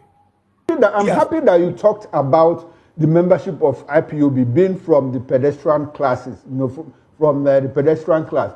Now, don't you think that void that Nnamdi Kanu is trying to fill, or that he filled, was as a result of the fact that the Igbo intelligentsia, the Igbo leadership, created a vacuum. Why was that vacuum there? Because he simply stepped in and became... Each time they talk about intelligentsia, they talk about Igbo intelligentsia. I don't know where they are. I have never seen anyone. When they use this language, Igbo intelligentsia, Igbo, I have not seen any, not even a single one. I have not seen any. Where are they? Who are those that are regarded as this Igbo intelligentsia? Igbo, who are they? Where are they? Where are they? But when they use this big grammar to deceive themselves, I begin to ask, where are these idiots? Where are they? Where are they? Today, their own area is being terrorized. Checkpoints in every nook and cranny of Biafra land. Homes and properties destroyed. Kidnappers taking over the land. Where are these intelligentsia? Where are they? Where are they? And the man you call a small boy, he doesn't know anything, he's the one today giving order to remove the checkpoints. He's the one defending the people and sending away the terrorists from Biafra land. He's the one that people are listening to. And you will come on your studio, you talk about intelligentsia. Look at his head. Look at his head. These are a bunch of informants everywhere. After they are being used and dumped, they will come now and form information minister. They are taking information. They know more than Methuselah. Populist. Let me tell you something. Okay. Let me tell you something. You might not like it. No, go ahead. We are holding a conversation. Igbo problem of leadership started when Ojukwu came back from exile in Ivory Coast during the Second Republic. Okay. After the war, the Igbo man was still respected and feared by the Fulani. But when Ojukwu came back, in order to undermine Dr. Azikiwe, he sold himself to Sokoto Caliphate. You are the idiot. That is the same thing you are advising. Is it not the same thing you are advising Mazen Nanegani to do, to form a political party? It is the same thing you are advising Mazen Nanegani to form a political party. It doesn't mean whether Ojukwu join PDP, NPN, or NPP. It doesn't make political party is political party. It is the same thing you are advising Mazen Nanegani to do today, to join a political party, to create a political party. Ojukwu came back and he has to do what he has to do. And when he did, later he formed his own party. What happened to his own party? Abga. What happened to Abga? They useless him. They mess him up. They use Omudiwe to mess him up.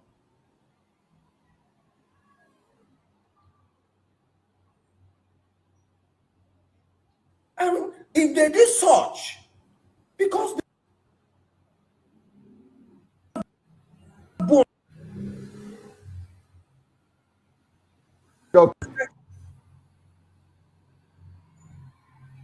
this video is just messing up. I don't know why the video is not playing clearly. The Igbo nation, I want to put you on the spot. Now, permit me to do that. You come from Delta State. You bear an Igbo name. What ethnicity do you belong to? Listen. No wonder. What people don't know is that no ethnic group, even the Jews, are not purely Jews. Okay. I am Igbo. Good. I am of the Isu subclan. And my people, Ibuzo, the core of my people, Ibuzo is a multi-community town, okay, with people from different places. But the core people migrated from Uruagunewe. Okay. So we are Igbo. But then there are difference between language and culture. For example, in Delta State, among Delta Igbo, people who answer Delta Igbo, you have the Yoruba speaking. You look, we have 6 communities that migrated around the 12th century from Ife and Owo. They bear Igbo name.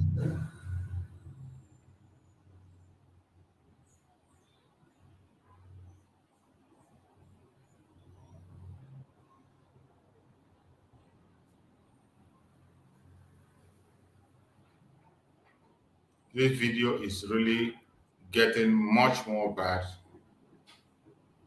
And I don't think we can continue to play this video because the video is not, is messing up. Maybe I'm going to try to get it out again.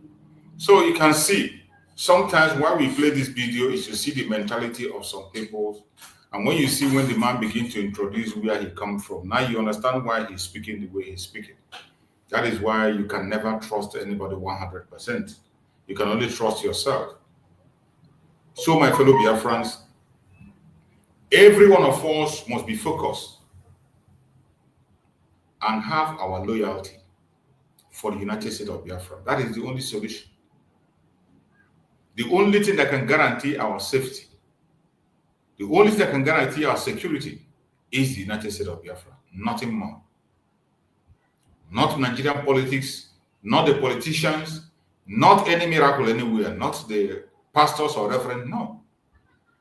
The United States of Biafra government, committed to self-determination, complete self-determination. We do not want anything to do with the zoo. We don't want their politics. We don't want their presidency. We don't want their resource control.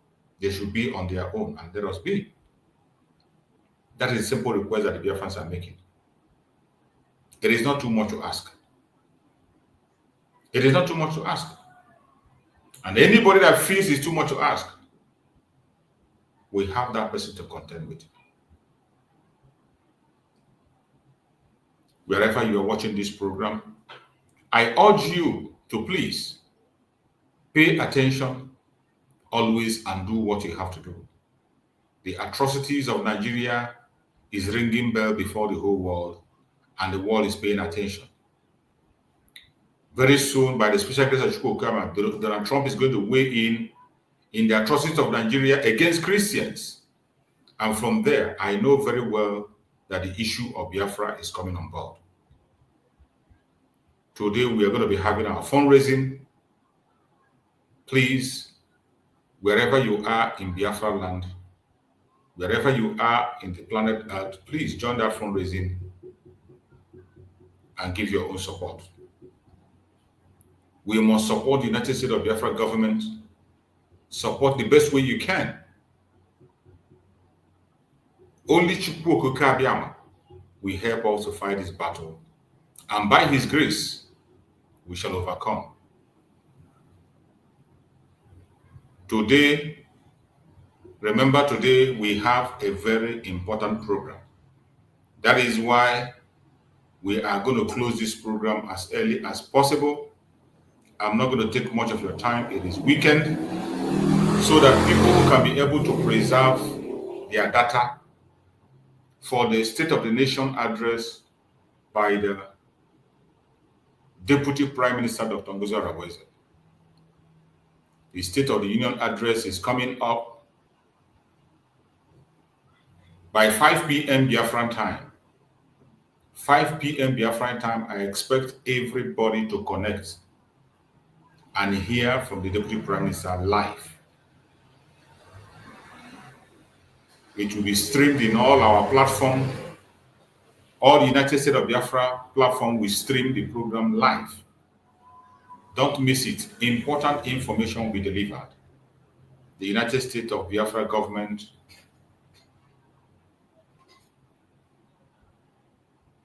is inviting everybody to that very State of the Nation address. We must be there. 15th being today, by 5 p.m. Don't allow anybody to tell you the story. You must be there and hear things by yourself. We are going to bring it to you live. Try as much as possible to join us. After the State of the Nation, then we will move into the program of the day, which is the fundraising. The fundraising that is always coming every weekend is going to hold today. State fundraising is coming up today. So the 40 states fundraising is coming up. Wherever you are, you support your own state to build the defense in your own state. Biafra government is doing a great job, and they are faced with great responsibilities. For the government of Biafra to be able to tackle these problems, your support is needed. You must play a role if the government must succeed. The government cannot do these things alone. Your contribution is highly needed for the government to succeed and do what they have to do. Make sure you are part of the fundraising today. My fellow Biafrans that are watching wherever you are watching from, I appreciate everyone that have contributed to make today's program a success, even in the face of the attack. The attack is increasing on our platforms. When we come online, they kick people out, they shadow ban us, and they don't allow people to view our programs. But we will not stop. As long as we can be able to log in, we will continue. So if you are here, try and share the program so that others can be able to watch. Those that were kicked out will be able to watch. If you're in this program, please make sure you touch your subscription again so that your subscription will be refreshed, so that you can get notification when we start a program. There are a lot of challenges that are coming right, left, and center. And we must continue to fight this battle until we win it. Do not give up. Do not be distracted. Victory is sure. No matter what the enemies are doing, we shall overcome them. Remember that there is no physical recruitment of the Liberation Army on the ground. No physical recruitment. Every application is still online. If you want to be part of the Liberation Army, application is online. There is no physical recruitment. There is no interview yet, and there is no recruitment done yet. Applications are still being received, and Biafrans are applying from all parts of the world. Continue to apply. When it is time for the interview, you will be interviewed. When it's time for recruitment, you'll be recruited if you are qualified. And you're going to kick it off from there. Ignore every propaganda and blackmails of the enemy. Those blackmail they are pushing around and telling that people were recruited and they were killed. That is a lie. A lie from the pit of hell. They tell you that they are charging money for recruitment. There is nobody charging you a dime for recruitment. It is free. Nobody is charging a dime. Application is submitted online. Just follow that link and you submit your application. When it is time for interview, you will be interviewed. After interview, the recruitment will start. If you are qualified, you'll be recruited. And you'll be designated on what to do and how to do it. May Chukwu Okike continue to guide and protect every one of us. My fellow Biafrans, the United States of Biafra is yours. It is mine. It is not for anybody. It doesn't belong to an individual. Every one of us, we are equal stakeholder when it comes to Biafra. Nobody is bigger than the other. That you are given an assignment to do does not make you special. That you are serving in the military, serving in media, serving in administration, serving in the cabinet does not make you special than any other person. If you know what you will do to get Biafra, just go ahead and do it. Just go ahead and do it. It's a collective responsibility. Everybody have a role to play. Fingers are not equal. If you know that area where you are called, focus on that area and give your best. Give your best. Don't try to hold us ransom and say, without you, we cannot move forward. You are a liar. No individual will come and say, without him, Biafra will not come. It is impossible. Even Mazen Dandekano cannot say that. Mazen Dandekano cannot say that. That without him, Biafra will not come. He won't say that. Mazen Samaneka can't say that. Neither is DPMDrNgoziOrabueze saying so. So if you come out from anywhere, underground, inside the floor, and you want to claim that without you, Biafra cannot come, you're a fool. That's what I call it. Anybody that projects himself and say, without him, Biafra will not come, you are a fool. Both you and those who are believing you. Those of you that believe that without one person, without some group of people, that Biafra will not come, who the hell do you think you are? Biafra is in the hand of Chukwu Okike. Every one of us, we are instruments in the hand of God to accomplish the project of Chukwu Okike. If you fail to do that service, he will raise stone to do it.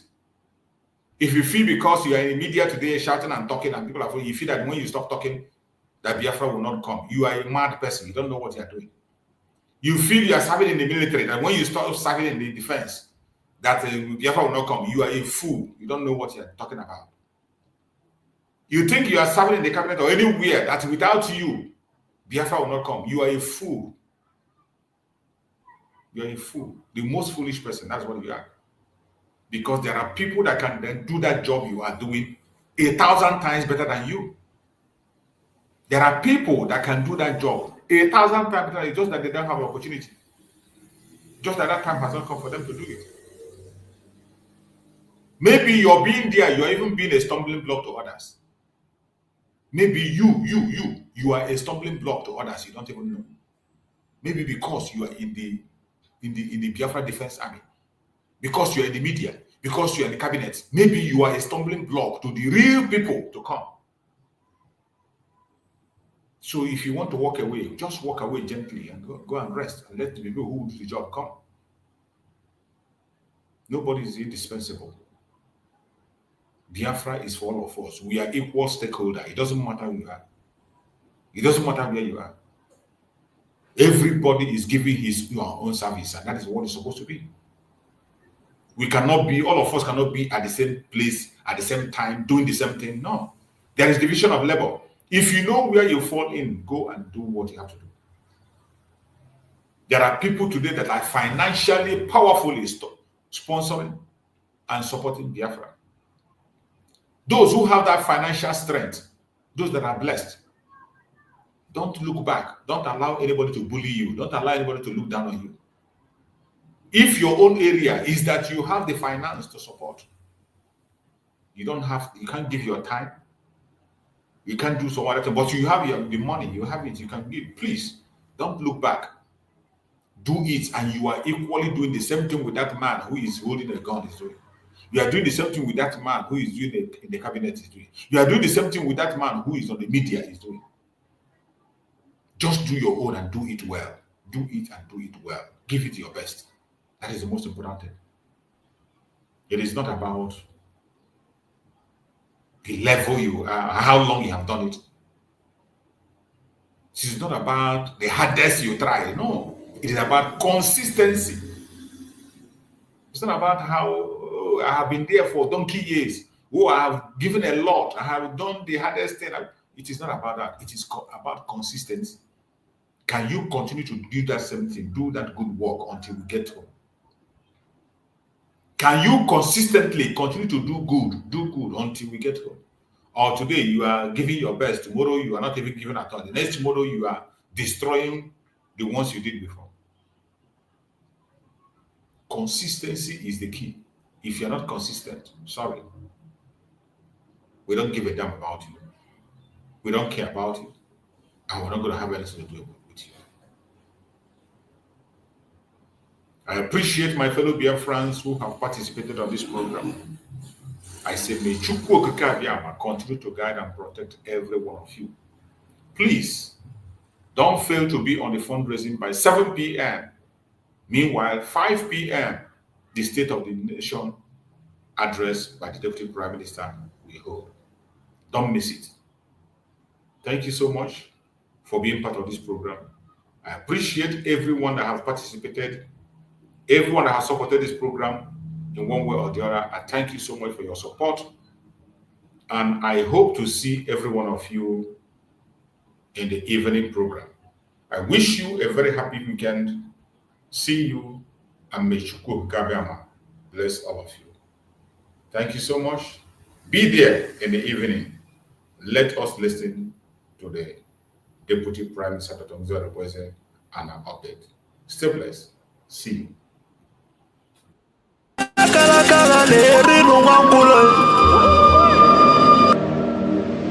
Na wana na mose vive na kiti enoi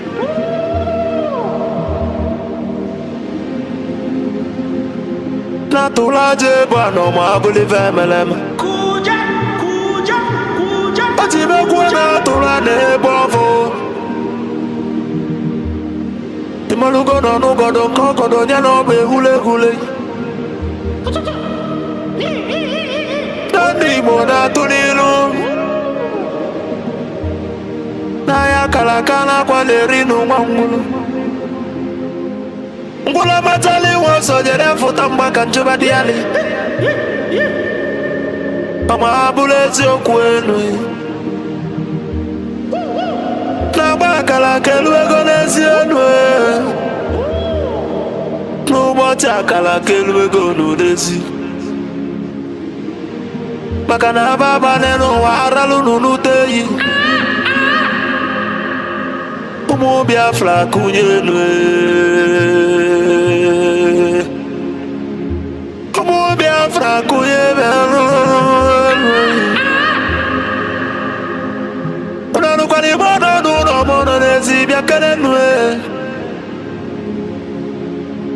ọnọ n'enu lile tọnọ na ndagwurugwu senyi tọnọ n'ugwu gbadataghị Kanye wele fobi wena tabanu banyo Makana njuko no 1 million no we bofu wa mabulezi okwe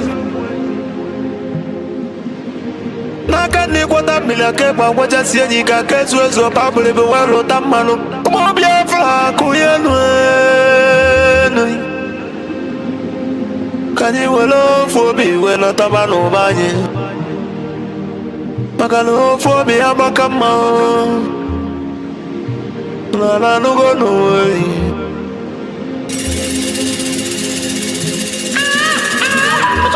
Mo Biafra na bekele umunina Nkabo nkanye Mwa adati na ijele wanyi biakeneli Akwage bulu kwekene na fandi otu Biafra is our hope And the Biafra is our religion Nkodi na wata chieza muno bibu onye iwere ya Wesi ya kene rugio Aduba kwa chukwo Ikemba one of Biafra land in Mongwem. Odagunelia Kalaya Diko. My fondi bojiri debu baby de beach vele Mongwem. Abusi wodo gweji mali bonine. Odagweji malo Biafra biya. Odumego chuku. Papa gisi ekene logi Philipu Efyong Abuzikwa nwoke kwuloku wee kwụsị okwu si na Biafra ekunye Na ya bụ Biafra ya tụlụ ugo wenata Ona bụrụ na ya bụ Biafra ekunyigo N'ọkụ ọgụli nwata n'aka na ele Abagisi akane logo nyendu manzi nande kanu Amadike Biafra kede bindike Amadike Biafra bialu For the simple reason that she has no jurisdiction to try me. None whatsoever. I came out of Pagibo foye tilindilo badangula hunis accused from my case and cannot try my case. There are things that are happening in this country that a lot of you do not know. It is my duty to make that very, very clear to all of you today. Because the lies are too much. The lies are too much. I sent a petition to the Dr. NgoziOrabueze is using her position of the for personal gain. Biafra ni toto. Her son and her husband are facing corruption charges. They told them that if they convict me, this is what happens.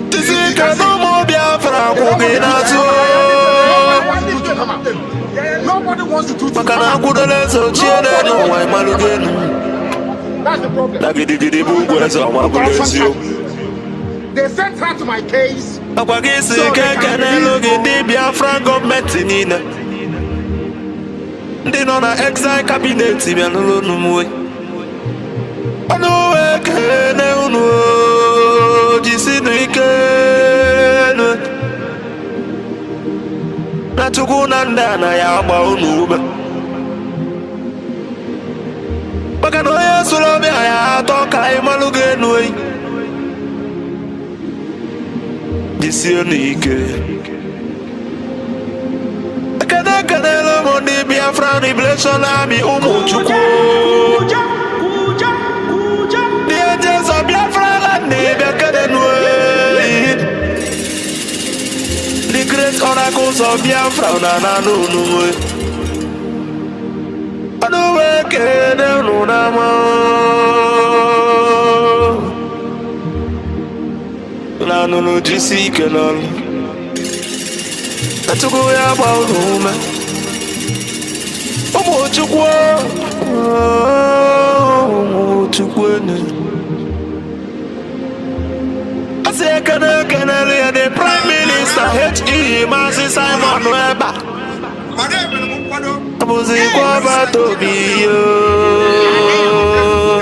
the best. I tried to do more Biafra.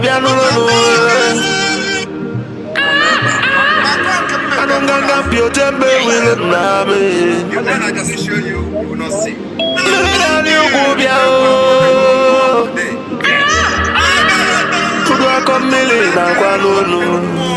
Yes.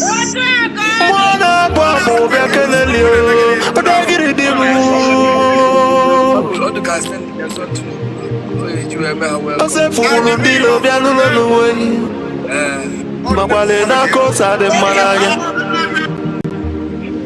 Mweji mwangu kojilo sino de lonka sojilo ya tiji sojilo walasa. Amuzi kwe wabatobi. Pagada gidi kebya nunu. Mweji wala niyo. Toline tukunye le Biafra na nunu. No na beke nege. Asimo no ya dele Biafra ni le namma. Asino ya dele no ni le namma. Mandanye na bono mwe no udela ni welien. Mandanye na bono nudo no mwe. Makana mbona boke kwena abonike. Omoya na no, omoya no. No be voye dobeli ne no wama believe emeleme. A good legacy will last forever, my believe emeleme. And the remembrance of my bless you.